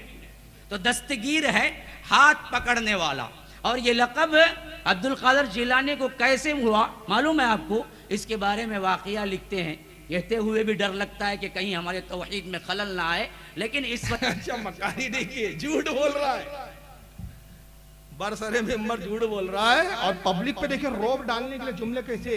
वाकया ऐसा है, बरेलियों ने ऐसा वाकया लिख दिया, बरेलियों ने, कि बयान करने में भी डर लग रहा है तौहीद में खलल ना आ जाए। जाहिल से कोई पूछे, कुरान में मुशरिकीन की भी कलाम और उनकी भी बातों को नकल किया, तो उससे पढ़ने से क्या तौहीद में फर्क आ जाता है? अजीब मनती के कहाँ से पढ़ के आते पता नहीं, ये पागल खाने से पढ़ते हैं, कहाँ पढ़ते, कौन से जाहिल मौलवी होते हैं अल्लाह जाने। चलिए आगे सुनिए। वजह से नकल कर रहा हूं ताकि तौहीद आपके जहनों में बैठ जाए। तो लोग लिखते हैं कि एक मर्तबा अल्लाह और अब्दुल कादिर जिलानी दोनों सैर को गए थे। हाँ, सैर, बाग में टहलते टहलते नाऊद बिल्लाह सुम्मा नाऊद बिल्लाह, अल्लाह का पैर फिसला गए, अब्दुल कादिर जिलानी पकड़ को उठाए गए। हाँ, आप समझ रहे हैं? जर्जी साहब ने कहां से गिराया अल्लाह को, माज़अल्लाह, ये बाग में ले गए। जमात एक ही है, मौलवी देखते जाइए। मैंने कहा था ना एक जुमला के इब्लीस दांतों में उंगली डालता है। मेरे बच्चों इतनी तरक्की कर ली, इतनी तरक्की का तो तस्वुर मैंने भी नहीं किया। ये बाग में ले गए, ये बाग में ले गए। अब तीसरे उसी जमात के कस्साब को सुनिए, उसी जमात के, एक ही जमात के पेंदे। अब जरा सुनिए इनको, ये पाकिस्तान के, इनका नाम है मौलवी खलीलुर रहमान, टीवी पे आते हैं अक्सर। और पाकिस्तान के कई उलमा है, जैसे मौलाना कोकब नूरानी साहब से इनके कई बार बहस मुबाहिसे हुए, एक चैनल पे आते हैं। जरा सुनिए यहाँ पर, ये भी वही किस्सा सुना रहे हैं। एक किताब है, मैं हैरान होता हूँ, इंडिया में छपी। अच्छा मजेदार बात देखो, मैं वीडियो नहीं दिखा पाऊंगा, वक्त हो रहा है। जर्जिस कहता है पाकिस्तान में छपी हो किताब, और पाकिस्तान का मुल्ला बोलता है इंडिया में छपी हो किताब। मक्कारियां देखिए सिरके की, ताकि बेचारा हिंदुस्तान वाला बोले अरे पाकिस्तान में छपी कहां से लाऊं, और पाकिस्तान वाला सोचे भाई इंडिया में छपी कहां से लाऊं। लेकिन इन बेगैरतों को नहीं मालूम कि इंटरनेट ने उलमा अवाम पूरे दुनिया को ग्लोबल वेज में ऐसा तब्दील किया कि आज अल्हम्दुलिल्लाह इसी इंटरनेट की बरकत है कि पाकिस्तान के उलमा से भी कांटेक्ट है, दुनिया के तमाम उलमा से कांटेक्ट है। अगर वहां कोई इस तरह की किताब है तो वहां से हम बुला सकते हैं, पता कर सकते हैं। हमने सारा पता कर लिया और चैलेंज कर रहे हैं, तो वो किताब तो दिखाओ जिसमें किस्सा लिखा हुआ है। किताब कहते पता ही नहीं है। अब सुनिए, वो पाकिस्तान इंडिया में छपी है, ये कह रहा है, सुनिए। अहले हदीस की दावत के दो पहलू हैं। झूठ बोलो। एक पहलू ये है कि लोगों बंदगी सिर्फ अल्लाह की, ये झूठ बोल रहा है।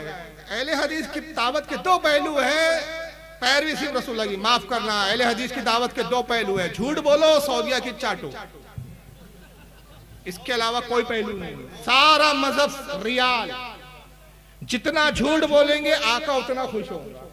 और ये झूठ क्यों बोलते हैं? आकाओं से ज़कात लेने के लिए बताते हैं इस तरह की तकरीरें। वहां देखो हिंदुस्तान में कितनी जहालत फैली हुई है, लोग गौसे आजम को अर्श आजम पर ले जा रहे हैं, आसमानों में ले जा रहे हैं, बागों में ले जा रहे हैं, अल्लाह को गिरा रहे हैं और गौसे पाक अल्लाह को बचा रहे हैं। ये हिंदुस्तान के बरेलियों का मजहब है। लाओ उनकी इस्लाह करना है, ज़कात दो, खैरात दो, सदकात दो, भीख दो, दो दो। पापी पेट का सवाल है, ये सब इसलिए फंटरगिरी हो रही है। ये एक पहलू है हमारी दावत, जो मैं समझता हूं मुझसे पहले वो तबा हजरात बखूबी इसको बयान कर चुके होंगे, मुझे दोहराने की जरूरत नहीं। मैं सिर्फ इतनी बात कहना चाहता हूं, इंडिया से एक किताब छपी पीर अब्दुल कादिर जिलानी की सीरत, उसका नाम है सीरत गौसे आज़म, सीरत गौसे आज़म। वो किताब छपी, उसके सफा नंबर 81 मेरे पास मोबाइल में उसका अक्स, उसका फोटो, टाइटल का भी और उस सफे का भी मौजूद है। ये मौलवी है, जाहिल को ये नहीं मालूम कि मुनाजरे की दुनिया में ये पीडीएफ बोलते हैं उसको, पीडीएफ फॉर्मेट की किताबें नहीं चलती, मोबाइल में है वो, मतलब बनी बनाई हुई किताबें। समझ रहे ना मेरी बात को भाई? मैं कोई किताब, वो तो कंप्यूटर से सॉफ्टवेयर जो होता है ना, फोटोशॉप एक सॉफ्टवेयर आता है, इन पेज सॉफ्टवेयर आता है, इसके जरिए कोई भी पेज आप तहरीर करके किताबी शक्ल में बना के मोबाइल में रख सकते हैं। ये प्रूफ नहीं बनती। प्रूफ क्या बनती है? हार्ड कॉपी बोलते हैं जिसको। ये दो कोई मुल्ला के पास नहीं है, मोबाइल में उसके पास, छप इंडिया में। और जर्जिस बोलता है मैं पाकिस्तान से लाया, और मैं 8 साल 10 साल से कह रहा हूं लाया तो दिखा, दिखाने को तैयार नहीं। बहरहाल अब इनकी मोबाइल में है, जरा सुनिए। उसके सफा 81 पर पीर साहब की को जो हम दस्तगीर बोले कहते हैं, वो क्यों कहते हैं इसकी वजह तस्मिया लिखते हैं। कहते हैं कि अल्लाह ताला और पीर अब्दुल कादिर जिलानी दोनों जन्नत में सैर कर, दोनों जन्नत में सैर कर। आगे केले का छिलका पड़ा हुआ था, नौजुबिल्लाह नौजुबिल्लाह नौजुबिल्लाह। अल्लाह की नजर न पड़ी, पांव पड़ गया। केले के छिलके पर अल्लाह की नजर न पड़ी, पांव पड़ गया। फिर केले का छिलका क्या करता है वो तो आपको पता ही है। अल्लाह फिसल गया, नौजुबिल्लाह मिन ज़ालिक। और पीर अब्दुल कादिर जिलानी चूंकि हाथ में हाथ दे के चल रहे थे जन्नत में, तो जब अल्लाह ताला नौजुबिल्लाह फिसले तो पीर साहब ने फौरन हाथ खींच लिया, तो अल्लाह को गिरने से बचा, अल्लाह ताला को गिरने से बचा। तो अल्लाह ताला ने कहा, ऐ अब्दुल कादिर जिलानी, तूने हमारा हाथ पकड़कर हमें गिरने से बचाया है, जाओ आज से तुम्हारा लक़ब दस्तगीर। इब्लीस हैरान है कि मैं बाल नोच रहा हूं। सोचो यार, एक छठे आसमान में ले गया, किताब वही, किताब वही, छठे आसमान में ले गया, दूसरा गार्डन में ले गया, उसकी अम्मी ने गार्डन बनाया था, माली उसका बाप था वहां का।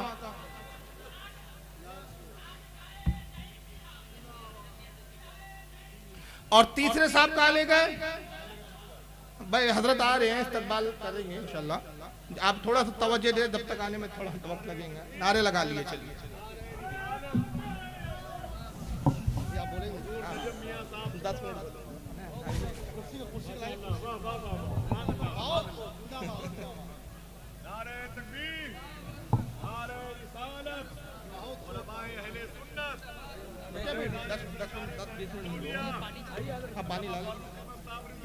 नारे तकबीर, नारे रिसालत, नारे हैदारी, खानकाहे नईमिया, आले रसूल, आले रसूल, आले रसूल।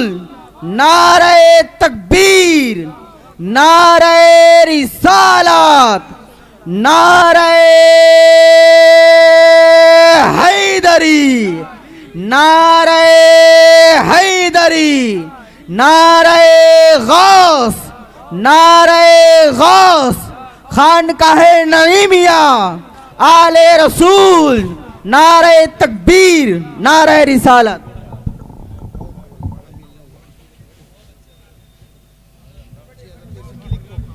अल्हम्दुलिल्लाह, खानकाह नईमिया के शहजादे आले रसूल की आमद है और हज़रत का हम सब ने अल्हम्दुलिल्लाह इस्तकबाल किया और आप हज़रत की ज़ियारत से फैज़याब हो रहे हैं। आले रसूल का देखना भी सवाब है, उलमा का देखना इबादत है, आले रसूल का देखना इबादत है। बस 10 से 15 मिनट बस, क्योंकि मुझे निकलना, जैसे कि अर्ज़ किया। तवज्जो इधर दे दें आप। बात कहाँ थी हमारी? पहला मौलवी क्या बोलता है कि आसमानों में अल्लाह को ले गया, गौस पाक अल्लाह को कहाँ ले गया? छठे आसमान में, वहां से अल्लाह का पैर फिसला। अब वहां से अल्लाह गिरा, माज़अल्लाह, गौस पाक ने हाथ बढ़ा के बचा लिया। दूसरे मौलवी साहब गार्डन ले जा रहे हैं और तीसरे मौलवी साहब गए थे जन्नत में सैर कर रहे थे और जन्नत में केले का छिलका था। मेरे ये समझ में नहीं आया, जन्नत में केला कहां से आ गया? अरे वहां भी नहीं आ सकता तो केला कहां से आएंगे? तो अल्लाह को केला दिखानी, माज़अल्लाह, अस्तगफिरुल्लाह, पैर फिसला, अल्लाह गिर गया। अब देखो, एक मौलवी यार मिंबर पे बैठ के इस तरह की बातें करेगा और इतने कॉन्फिडेंस से बोलेगा। यानी देखो, झूठ बोलने के लिए भी कॉन्फिडेंस की दाद दीजिए इनकी। क्योंकि मैंने कहा ना, इब्लीस हैरान इसलिए कि जब उसने झूठ बोला तो उसको एतराफ था कि मैंने झूठ बोला। वो मानता था कि हाँ मैंने ये गलती की। ये अलग बात है कि उसने तौबा नहीं की। ये तस्लीम है उसको कि हाँ मैंने आदम को जो है सजदा नहीं किया। उसने उसकी तावीलें नहीं पेश की। जो उसके दिल में था उसने साफ कह दिया कि मैं आग से बना हूं या मिट्टी से, मैं इसको कमतर जानता हूं, मैं अपने आप को इससे बेहतर मानता हूं। उसे साफ खुलकर कहा, मक्कारी नहीं की, मुनाफिकत नहीं की। जो उसके दिल में बदतरीन अकीदा था उसने इज़हार कर दिया। अल्लाह ने कहा चल निकल। लेकिन यहाँ मामला देखिए, ये अपने बाप इब्लीस से भी कितने आगे निकल चुके हैं कि मिंबर पे बैठ के झूठ। इनको पता है कि इस तरह की कोई किताब नहीं है, इनको पता है कि इस तरह किसी सुन्नी आलिम ने लिखा नहीं है, मगर इतने कॉन्फिडेंस से मिंबर पे बैठ के कहते हैं कि किताब है, इंडिया से छपी है, मेरे पास है, मोबाइल में है, सफ़ा 181 है, उस पर बाकायदा ये सारे वाकयात लिखे। अब एक सुनने वाला भोला भाला मुसलमान देखता है, यार ये तो टोपी लगाए हुए हैं, मौलाना है, बड़े बड़े अलकाबात है साथ में लगे हुए, शेखुल हदीस का तुक्का लगा हुआ है साथ में, अहले हदीस का तुक्का लगा हुआ है साथ में, तो यार वाकई बरेलियों के ऐसे अमाल होंगे? इस तरह यार बरेलियों ने अपनी किताबों में लिखा होगा। और फिर कुछ जोहला के कुछ अमाल भी इसकी निगाहों के सामने आ जाते हैं, हाँ यार फला मैंने एक शख्स को मज़ार पे ये करते हुए देखा, फला शख्स को मैंने ये कहते हुए देखा। तो हो सकता है इनके मौलवियों ने भी इस तरह लिख दिया होगा। नतीजा क्या होता है? बज़न हो जाता है, अहले सुन्नत से खारिज होकर वहाबियत की तरफ चला जाता है। इसलिए आज का जो सबसे बड़ा पैगाम है इस कॉन्फ्रेंस का, वो पैगाम मैं ये देना चाहता हूँ कि नौजवानों, खासतौर से नौजवानों से खिताब कर रहा हूँ, कोई भी आपको कुछ तकरीर सुनाए, वीडियो दिखाए, हत्ता के किताब तक दिखा दे, उस वक्त तक उस पर यकीन ना करो जब तक अपने उलमा के पास जाके उसकी तहकीक ना करें। इसलिए कि इब्लीस वादा करके आया है, वो ये बोलकर नहीं आया कि मैं इब्लीस बनकर आऊंगा और गुमराह करूंगा। उसने कहा नेकोकार बनकर आऊंगा, सिरात मुस्तकीम पर बैठकर गुमराह करूंगा। और अगर इनसे मक्कारों से बचना चाहते हो तो औलिया की पनाह में आ जाओ, इसलिए कि वो सच्चे हैं। अल्लाह फरमाता है वत्तबी सबीला मन अनाबा इलैहि, उसकी राह चल जो मेरी तरफ रुजू ला चुका। बस एक आखिरी क्लिप, और हमारे आसिफ भाई ने मुझे कागज़ लिख के भेजा है, उसका मैं उसी का एहतराम करते हुए, क्योंकि मैं बड़ा एहतराम करता हूँ अल्हम्दुलिल्लाह आसिफ भाई का। हमारे नागपुर तशरीफ लाते हैं, ताजुल औलिया के उर्स के मौके पे जो वहाँ पर मुशायरा होता है उसकी बड़ी ज़बरदस्त निज़ामत करते हैं अल्हम्दुलिल्लाह। तो उनकी ख्वाहिश का एहतराम ज़रूरी है। और इसी से मुंसलिक है गरीब नवाज की हम बात कर रहे हैं। अंदाज़ा लगाइए, जो झूठे हैं वो अपने आप को बड़े शेखुल हदीस बोल रहे हैं, और जो हकीकत में सच्चे हैं, जिनके साथ होने का कुरान हमें हुक्म दे रहा है, या अय्युहल्लज़ीना आमनु तक़ुल्लाह वकूनु मअस-सादिकीन, ऐ ईमान वालों अल्लाह से डरो और सच्चों के साथ हो जाओ। उन सच्चे औलिया किराम पर ये कैसी कैसी लानतें भेजते हैं और कैसे कैसे झूठ मंसूब करके नौज़ बिल्लाह उनको फितना परवर क्या क्या नहीं बोलते, उसकी अगर आपको झलक देखना है तो ये एक झलक देख लीजिए आप। दुरूद शरीफ पढ़ें आप, अल्लाहुम्मा सल्ली अला सय्यदना मौलाना मुहम्मदिन अदद मा फी इल्मिल्लाहि सलातम दाइमतम बिदवामिल मलिकिल्लाहि सल्लल्लाहु तआला अलैहि वसल्लम। ये मौलवी महराज रब्बानी है, दरअसल ये क्या कहता है कि हमारे यहाँ जो मुल्कों में ये कहते हैं कि जी ख्वाजा अजमेरी ने पता नहीं इधर सलाम फेरा तो 90,000। उसी वीडियो की तरफ आ रहा हूँ, मैंने वहाँ बीच के छोड़ के जर्जिस कॉल निकाल दिया था। अब इसको सुन लीजिए मुकम्मल क्या कहा है आगे। मुसलमान हो गए कि जी ख्वाजा अजमेरी ने पता नहीं इधर सलाम फेरा तो 90,000 मुसलमान हो गए, और इधर सलाम फेरा तो 90 करोड़ इधर 1,000 मुसलमान हो गए। इस तरह सूफियों ने, संतों ने हमारे देश में इस्लाम को फैलाया। किस वह झूठ है, बहतान है। ये तो 5वीं, 6ठी और 7वीं सदी हिजरी के लोग थे जो पहुंचे हैं वहां पर और खुराफात पहुंचाए। और बनु उमैया के दौर के अंदर क्या कहते हैं, साहिल सिंध के ऊपर, और कहां पूरा इस्लामी सल्तनत हो चुकी थी 2री, 3री सदी हिजरी के अंदर। ये तो 6ठी सदी में जाकर, 6ठी और 7वीं सदी में जाके हिंदुस्तान में इन्होंने शिर्क और कुफ्र की बीजें डाली हुई हैं। ये कहां के पैदा हुआ, इनसे कहां इस्लाम पहुंचा, फैला? इनसे इस्लाम बदनाम हुआ है, इनसे इस्लाम क्या हुआ है? अगर वो किताबें जो हमारे मुल्कों में बुजुर्गों के नाम पर चल रही हैं, जैसे मतलब वही जो अभी मैंने अजमेरी, ख्वाजा अजमेरी के नाम की जो किताब बतलाई, वो किताब अब वो है, मौजूद है, उसकी पूरी प्रिंट कॉपी मौजूद है। मैंने सूफी और शैतान वाली वीडियो कैसेट में मैंने सबको दिखलाई है, उसके अंदर मौजूद है। कश्फुल महजूब जैसी खुराफात जो दातागंज हजवेरी के नाम से याद किए जाते हैं, उनकी अपनी लिखी हुई किताब मैं दिखाऊंगा इंशाल्लाह, उसके अंदर भी खुराफात जो मौजूद हैं। अगर ये अकीदे रखने वाले ये अकीदे वो रखते थे, और यकीनन ये उनकी किताबें हैं, अगर यकीनन उनकी ये किताबें हैं, तो हम तहरीर देख करके ये हुक्म लगाते हैं ये किसी मुसलमान मोमिन की तहरीर नहीं, बल्कि ये काफिर और मुशरिक की तहरीर है। समझ आई आपको?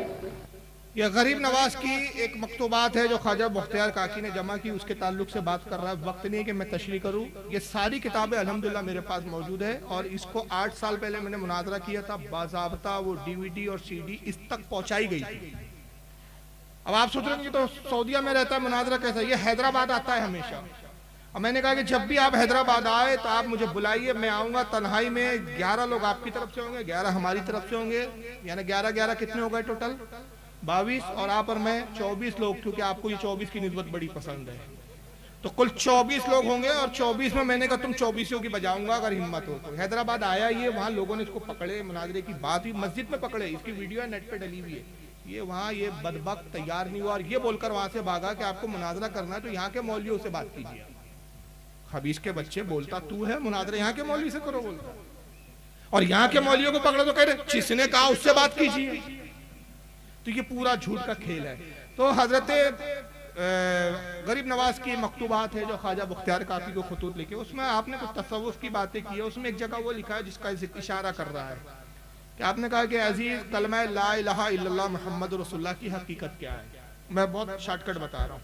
जब तू कहता है अजीज ला इलाहा इल्लल्लाह, तो तूने कलमे को जबान से अदा किया, इसको अपनी अमली जिंदगी में नहीं लाया। जब कहता तो कोई नहीं माबूद, तो तेरा नफ्स तो उस वक्त होता है। और नफ्स के बारे में कुरान कहता है कि इन्होंने अपने नफ्स को अपना माबूद बना लिया। तो अजीज उस वक्त तक तू कलमे को कमा हक़्क़हू पढ़ने का हकदार नहीं, और तूने उसको अपनी अमली जिंदगी में, जब तक तू इस कलमे के इकरार से पहले अपने नफ्स को, अपने आप को फना ना कर। एक तसव्वुफ की बात है, इसकी तशरीयात है। ये कहता है कुफरिया बात है, ऐसी तशरीह तो रसूलुल्लाह ने कभी नहीं की, किसी साहबी ने नहीं की। दाता गनबख्श लाहौरी की कश्फुल महजूब है, उसमें कुछ बातें कह रहा है। कहता है कि इनसे इस्लाम बदनाम हुआ है, इन बुजुर्गों से। इस्लाम तो बहुत पहले आ गया था, गरीब नवाज से नहीं आया। ये तो 6ठी सदी हिजरी में आए, इस्लाम पहले आ चुका था। तो इन्होंने इस्लाम की बुनियाद नहीं रखी हिंदुस्तान में, बल्कि शिर्क की बीजें डाली है। तो इसका एक मैं मुख्तसर अभी जवाब दे रहा हूँ, तफसीली जवाब बहुत लंबा हो जाएगा, वक्त नहीं है कि मुख्तसर में जवाब दे रहा हूँ कि अगर 6ठी सदी में आकर ये शिर्क की बीजें डाल रहे थे, तो तुम्हारा तो दावा है कि हम तो 1400 साल से है, 1400 साल से पुराना हमारा मजहब है, हम नया फिरका नहीं है। तो जब इस शिर्क की बीजें डाल रहे थे तो तुम्हारे मुल्ला मौलवी क्या कर रहे थे? घास छील रहे थे। वो कहाँ थे? नऊज़ बिल्लाह, शिर्क की बीजें नहीं डाल रहे थे, शिर्क को खत्म करने आए थे और शिर्क खत्म किया उन्होंने। तो इनसे इस्लाम बदनाम नहीं हुआ, बल्कि इस्लाम किससे बदनाम हुआ? तुमसे। और तुमसे ऐसे बदनाम हुआ कि सरकार गरीब नवाज ने 90 लाख लोगों को कलमा पढ़ाया। जिनकी किस्मत में ईमान था वो ईमान ले आए, जिनकी किस्मत में नहीं था उनको भी इस्लाम से बदसर नहीं होने दिया। नतीजा ये है कि वक्त का कितना ही मुतासिब प्रधानमंत्री किसी भी कुर्सी पर बैठ जाए, उसको भी खराज तहसीन पेश करने के लिए, खराज अकीदत पेश करने के लिए आज भी बारगाह गरीब नवाज में चादर पेश करनी पड़ती है। ये उनकी हक्कानियत है, ये उनकी तबलीग का इसलोब है, ये उनकी तबलीग का तरीक़ाकार है कि अगर इस्लाम लाने की तौफीक दी अल्लाह ने, आ जाओ इस्लाम में। तौफीक नहीं है तो कम से कम इस्लाम से तो तुम मुखालिफ मत बनो, मुसलमानों के मुखालिफ न बनो। यही वजह है कि आज भी गैर मुस्लिम जिन्होंने कलमा नहीं पढ़ा, जिनको तौफीक नहीं हुई, मगर आज भी बारगाह गरीब नवाज में सर झुकाते हुए नजर आते हैं। यही तो हिकमत है। और तुम्हारा हाल क्या है? तुम्हारे जाकिर नाइक ने 2 लोगों को भी ढंग से कलमे नहीं पढ़ाए, मगर इस्लाम पर आतंकवाद का लेबल लगा दिया, दहशतगर्दी का लेबल लगा दिया। और ऐसा दहशतगर्दी का लेबल लगाया कि उस लेबल को धोने के लिए तुम्हारे पास ना सबूत थे, ना प्रूफ थे, कुछ नहीं थे। तुम्हारे पास था तो ये कि उठाओ लुंगी और भागो, मुल्क छोड़ के भाग गया। और जब उसके बाद जाकिर नाइक की प्रॉपर्टी की तहकीकें हुई, गवर्नमेंट ने रेड मारी, ये न्यूज चैनलों पे मौजूद है, आज भी इंटरनेट पे मौजूद है, मेरे पास सारे वीडियो मौजूद है प्रूफ में। उसके उन गुर्गों को पुलिसों ने पकड़ा, सीबीआई ने पकड़ा, जो उसके गुर्गे थे उसके साथ काम करने वाले। और जब रेड पड़ी, प्रॉपर्टी की इंक्वायरी हुई, तो पता चला 2000 करोड़ की प्रॉपर्टी वहां है, 1000 करोड़ की प्रॉपर्टी वहां है, कई हजारों की प्रॉपर्टी उसकी निकली है साहब, गवर्नमेंट ने जब्त की। अब पूछा गया कि इतना पैसा नाइक के पास कहां से आया? डॉक्टर जाकिर नाइक का कोई क्लिनिक नहीं, कोई हॉस्पिटल नहीं, वो खुद स्टेज लगा के तकरीरें करता था, लाखों के स्टेज लगते थे। और ये पैसा कहां से आया? तो उसके गुर्गों ने मजबूर होकर टीवी चैनलों पर आकर बयान दिए, बाज़ाब्ता बयान है मेरे पास, मैं दिखा सकता हूं लेकिन वक्त नहीं है। उन्होंने बयान देकर ये कहा कि साहब असल में पैसा सऊदीया से आया, और सऊदीया से इसलिए आया कि आप जो अक्सर जाकिर नाइक के प्रोग्राम में देखते थे कि 2 खड़े हुए और कहा कि मैं मुसलमान होना चाहता हूं, फिर नाइक साहब कोई डर, कोई खौफ, किसी का दबाव कहते नहीं, फिर कलमा पढ़ाया, इसकी DVD बना दी जाती थी, इसकी सीडियां बनाई जाती थी, और अपने सऊदी आकाओं को दिखाया जाता था कि देखो साहब जाकिर नाइक इस वक्त हिंदुस्तान में कितना बड़ा काम कर रहे हैं, इनको पैसों की मदद कीजिए। वहां के बड़े बड़े शेखों से करोड़ों लाखों रुपए के डोनेशन लाए जाते थे। ये वो है पैसा जो बरसों में जमा किया गया है। इस्लाम तुमसे बदनाम हुआ, और किस तरह बदनाम किया इन्होंने? बुजुर्गों के तो छोड़ो, ये क्या होते, जिस नबी की हदीस का नाम लेते हैं ये उस रसूल के नहीं हो सके। चुनांचे में एक आपको दिखा रहा हूं, ये अभी भी जिंदा है, मरा नहीं है भाई। इसका नाम है अब्दुल अजीज अशुबल, सऊदिया का इस वक्त मुफ्ती है ये। इस बदबख्त ने 2014 में, अभी चल रहा है 2021, यानी कितने साल हो रहे हैं, सिर्फ 7 साल हो रहे हैं, 7 हो रहे हैं ना, आप कैलकुलेट कर लें। 2014 में इसने एक फतवा दिया, किंग अब्दुल्ला उस वक्त बादशाह था, किंग अब्दुल्ला मरा, उसकी जगह भी उसका भाई किंग सलमान बैठा है, और सलमान भी बना में बादशाह है, उसने अपने भतीजे को सारा इख्तियार दे रखा है इस वक्त। ये पोजीशन है सऊदी अरब की इस वक्त। किंग अब्दुल्ला को इसने एक फतवा दिया, तहरीर दिया और कहा कि किंग अब्दुल्ला आप इस्लामी मुमलिकत के बादशाह हैं, हम तो आपको अमीरुल मोमिनीन कहते हैं, अमीरुल मोमिनीन मानते हैं। आपको चाहिए कि अल्लाह ने जब इख्तियार दिया तो मोहम्मद इब्ने अब्दुल वहाब नजदी के फतवे पे अमल कीजिए, यही वो वक्त है कि अमल किया जाए। और फतवा ये था अब्दुल वहाब नजदी का कि रसूलुल्लाह के मज़ार को और गुंबद को ढा दो, उड़ा दो, इसलिए कि ये भी शिर्क का अड्डा है माशाअल्लाह। मोहम्मद इब्ने अब्दुल वहाब नजदी ने अपनी किताबों में लिखा ये बात कि रसूलुल्लाह के रोजे को देखना बुत को देखने की तरह। इब्ने तैमिया की किताबों में लिखा है, अल वसीला व किताबुल वसीला वगैरह में, कि हुजूर की कब्र से शैतान आवाजें निकालता है। तो उसने फतवा दिया कि साहब हुजूर की मज़ार को ढा दो, और जो लोग हज करने के बाद रसूलुल्लाह की कब्र पर आते हैं वो अपने हज को बर्बाद कर देते हैं, इसलिए कि कब्रों की ज़ियारत चाहे वो रसूलुल्लाह की ही ज़ियारत क्यों ना हो, ये भी शिर्क है। अब हुआ क्या कि ये फतवा जब इसने दिया तो ऐवान जो होता है, पार्लियामेंट हाउस होता है जो सऊदिया का, वहां पर इस फतवे को पेश किया गया, पढ़ा गया। तो अमेरिका का एक अखबार है, ये वो अखबार है जो मैं दिखा रहा हूं आपको, द इंडिपेंडेंस। अमेरिका के अखबार के एक रिपोर्टर ने वो सारी रुदा जो सारे वहां मामला फतवे को लेके चल रहे थे, वो सारी उसने तहरीर कर दी, और तहरीर करके उसने छापा कि साहब देखो इनका इरादा जो है रसूलुल्लाह के रोजे को उठाने का हो रहा है माज़अल्लाह। जब ये अखबारात में खबर आई, ये बहुत रिपोर्टेड इंटरनेशनल अखबार है, ये कोई लोकल अखबार नहीं है, ये अमेरिका का अखबार है, इंडिपेंडेंट, वर्ल्ड में जाता है। तुर्की में एहतजाज शुरू हो गया इसके खिलाफ, सूडान में, मिस्र में, जितने बड़े बड़े इस्लामी ममालिक थे वहां, हत्ता कि पाकिस्तान में अल्लामा आसिफ जलाली साहब अभी जिंदा है माशाल्लाह, उन्होंने इसके खिलाफ एहतजाजी रैलियां निकाली और बाकायदा वार्निंग दी किंग सलमान को, किंग अब्दुल्ला बिन अब्दुल अजीज को, कि अगर तुमने रसूलुल्लाह के रोजे की तरफ आग भी उठाई तो हम लोग बगैर वीजा बगैर पासपोर्ट के किसी भी तरह जाने चले जाए, चाहे तुम हम पे गोलियां कर जो है गोलियां दाग दो, हम अपनी पाकिस्तान की बॉर्डरों से होते हुए सऊदिया में घुसेंगे और तहलका मचा देंगे। हत्ता के ईरान, हालांकि शिया मुल्क है, वहां के ईरान के प्रेसिडेंट ने भी उस वक्त ऐलान किया कि अगर रसूलुल्लाह की रोजे की एक ईंट भी तुमने हिलाने की कोशिश की तो ईरान सबसे पहला मुल्क होगा जो तुम पर हमला करेगा। जब ये एहतजाज हुए और ये जब सब बयानात आने शुरू हुए तो 3 या 4 रोज के बाद ही किंग अब्दुल्ला ने माफी मांगी और ऐलान किया कि साहब हमारा इरादा नहीं है रसूलुल्लाह के रोजे को उठाने का और तोड़ने का, असल में ये हमारे एक मुफ्ती साहब का फतवा और एक राय थी सिर्फ। लेकिन इस खबीस अब्दुल अजीज अशुबल जो मुफ्ती है, इसने आज तक इस बात से तौबा नहीं की, और तौबा इसलिए नहीं की कि इनकी किताबों में, अगर वक्त होता तो मैं इनकी किताबें बाज़ाब्ता दिखाता कि इनकी किताबों में बाकायदा मौजूद है, तहरीरें हैं, लिखी गया है कि रसूलुल्लाह के रोजे को उठाना ये भी कार सवाब है, और जिस दिन अल्लाह ने हमको ताकत दी तो हम ये काम करेंगे। और ये अखबारात और ये सब एक तरफ रख दें तो बोलता हुआ एक मौलवी आप देख लो साहब। अच्छा, उसी सिलसिले में फिर क्या हुआ, ये 2016 की बात है, भी देख, ये देखिए, ये पाकिस्तान के न्यूज चैनल से मैंने निकाला है। रसूलुल्लाह के रोजे के करीब बम धमाके हुए बाकायदा। मुझे बताइए ये कौन लोग थे जिन्होंने बम धमाके किए?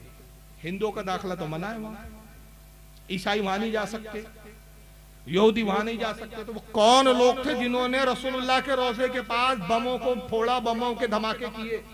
मकसद था रसूलुल्लाह के रोजे को नुकसान पहुंचाना। और बाद में जब दुनिया में थू-थू हुई और 2 बातों पे दुनिया में मजम्मत की गई, एक ये कि बाज़ाहिर है वो तो मुसलमान ही होंगे, बनामे मुसलमान जो गए, जिनको तुमने दाखिले की इजाजत दी, तुमको जिनको तुमने वीजे दिए, जो हज के नाम पर, जो रसूलुल्लाह की कब्र मुबारक की जियारत के नाम पर और बम धमाके करके चले गए, तो तुम्हारी सिक्योरिटी का हाल क्या है भाई?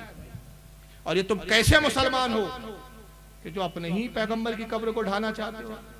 तो किंग अब्दुल्ला ने उस वक्त बयान दिया कि साहब असल में नहीं, असल में बम धमाके नहीं हुए थे, हम ट्रायल कर रहे थे। ट्रायल मतलब प्रैक्टिस कर रहे थे कि अगर इमरजेंसी में कोई यहाँ पर किसी दहशतगर्द का हमला हो जाए तो हम कैसे उससे निपट सकते हैं। अंदाजा लगाइए, लाल किले पर हमला अचानक हो जाए तो हम कैसे लाल किले को बचाएंगे। उसकी प्रैक्टिस किसी और जगह होगी कि लाल किले पे ही बमबारी करेंगे आप? यानी बेवकूफ बना रहे हो पब्लिक को। भाई मिलिट्री की ट्रेनिंग कहाँ होती है? भाई चाइना हम पर हमला कर ले तो हम कैसे निपटेंगे? तो ये प्रैक्टिस करने आप चाइना जाएंगे क्या? वहां चाइना वाला आपको घुसते से ही उड़ा देगा आपको। अजीब मंतिक है। देखिए इसकी रिपोर्ट है की जा सकती है और साथ ही आप धुएं के बादल भी देख सकते हैं। मस्जिद नबवी से हरम शरीफ के नजदीक ये जन्नतुल बकी के करीब ये धमाका हुआ है और इस धमाके के बाद हरम शरीफ में जो मंजर है वो भी आप देख सकते हैं। लोगों में कुछ खौफ व हिरास भी दौड़ गया और इस बिना पर लोग परेशान भी देखे जा सकते हैं। और ये मनाजिर एक्सक्लूसिवली आप देख, बहुत लंबी रिपोर्ट है, काफी लंबा है। ये अंदाजा लगाइए कि अगर ये ट्रायल था तो पब्लिक घबरा क्यों रही है? और पब्लिक के बीच में आप ट्रायल करते हो क्या? यार हमने तो नहीं देखा।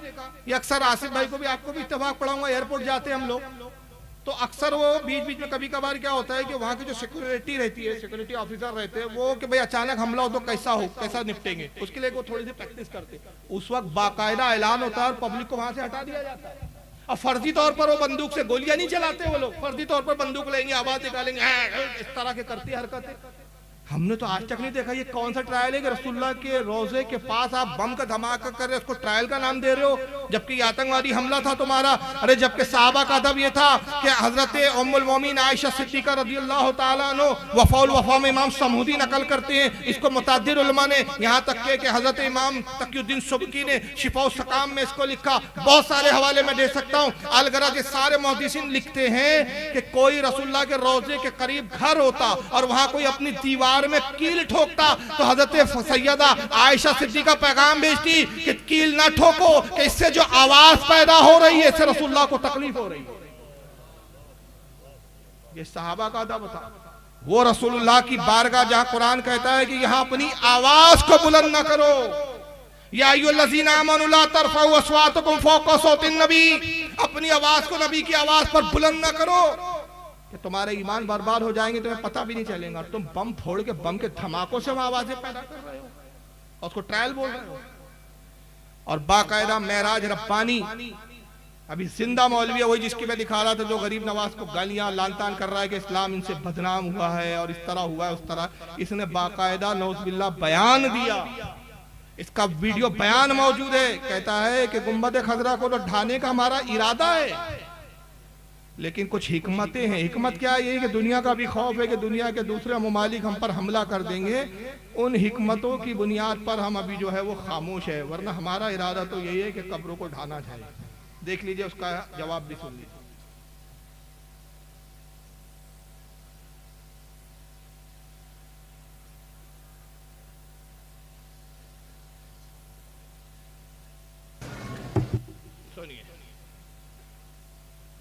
क्या फरमाते हैं उलमाए दीन इस मसले में कि कब्रों को पुख्ता मजबूत बनाने में, पुख्ता और मजबूत से मुराद अंदर से या ऊपर से ऊंची बनाने या गुंबद बनाने में अक्सर का कौल है कि हराम है, जिस पर बाद हजरात का कहना है कि जब पुख्ता और मजबूत बनाना और गुंबद बनाना हराम है तो फिर रसूलुल्लाह सल्लल्लाहु अलैहि वसल्लम की कब्र अतहर पर क्यों गुंबद बनाई गई है, क्यों उसको तोड़ा नहीं जाता, क्यों इस बारे में कुछ नहीं कहा जाता? क्या किसी कौम के डर फितने की वजह से सल्लल्लाहु अलैहि वसल्लम की हदीस को अनजान रखा जाता है? अगर कोई हीला बयान किया जाए तो बुरे उलमा अपने अपने हीले बयान करेंगे, हर उलमा अपने अपने हीले बयान करेंगे। क्या हुजूर सल्लल्लाहु अलैहि वसल्लम के लिए कोई खुसूसियत? हुजूर सल्लल्लाहु अलैहि वसल्लम के लिए कोई खुसूसियत नहीं। और ये गुंबद बनाने वाले ये बिदती शरीफी थे और ये 7वीं सदी हिजरी और 6ठी सदी के आखिर में ये गुंबद तामीर हुई और इसके ऊपर पहले ब्लू कलर था, फिर तुर्किया हुकूमत ने इसके ऊपर ग्रीन कलर लगाया जिसको गुंबद खजरा कहा जाता है। तो इसके तोड़ने का हुक्म अल्लाह के रसूल सल्लल्लाहु अलैहि वसल्लम ने दिया है, बेशक दिया है। और चूंकि इसमें एक फितने की बात है इसलिए उससे रुकी हुई वो बात इंशाअल्लाह ताला जब वक्त आएगा तो वो भी टूट जाएगा, उसमें कोई मसला नहीं है। इंशाअल्लाह ताला जब वक्त आएगा तो वो भी टूट जाएगा, उसमें कोई मसला नहीं है, क्योंकि अल्लाह के नबी ने फरमाया है कि खबरों के ऊपर पुख्ता इमारतें इस तरह की तामीर करना ये हराम है।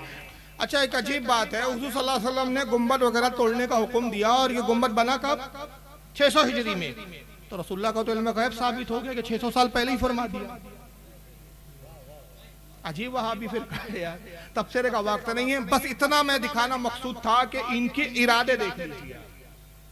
बुजुर्गान दीन की मज़ारों पे बम धमाके किए इन लोगों ने, और रसूलुल्लाह के रोज़े पे बम धमाके किए इन्होंने, और हुजूर सल्लल्लाहु अलैहि वसल्लम के रोज़े को, गुंबद खजरा को ढाने का आज भी इनका इरादा है। कहते हैं वक्त आएगा तो भी इंशाल्लाह टूट जाएगा। अभी कुछ बातें हैं तो हिकमत की वजह से बात रुकी है, मतलब वो दुनिया के दूसरे मुल्क हम पे न टूट पड़े। जो कौम अपने नबी की कब्र को मिटाने का इरादा रखती है, वो फिरका, वो जमात कैसे हक पर हो सकती है?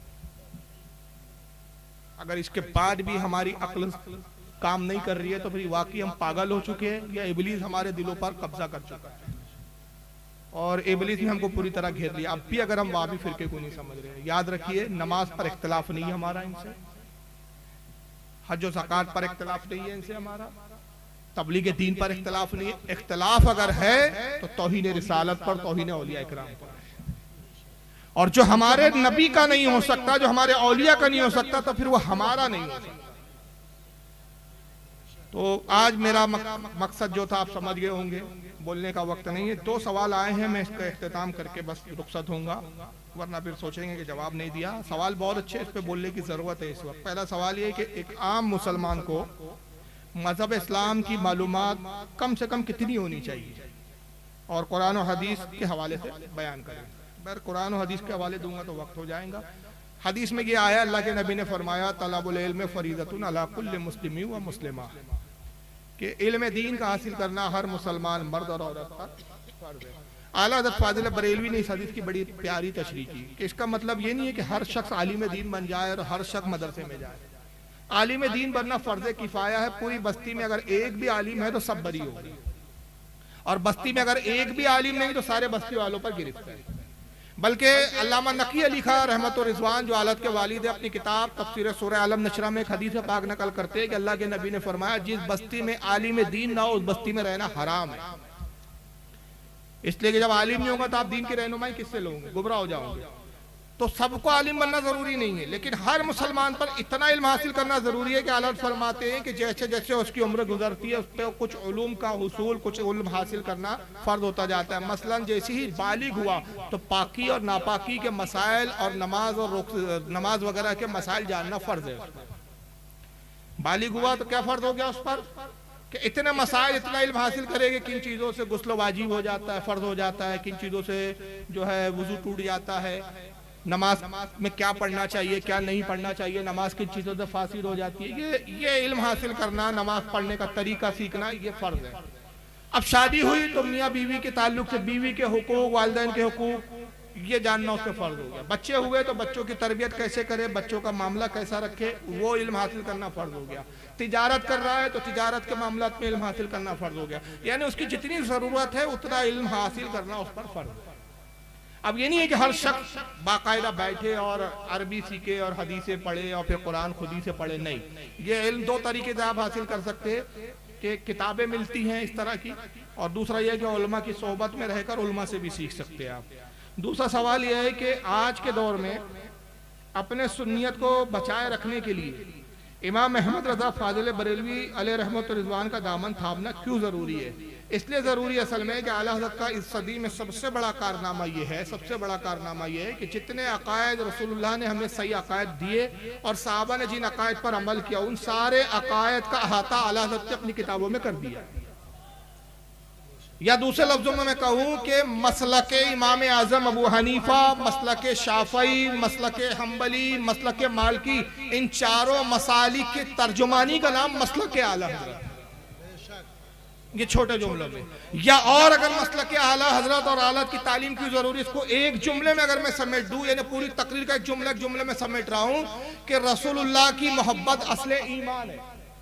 असले ईमान क्या है?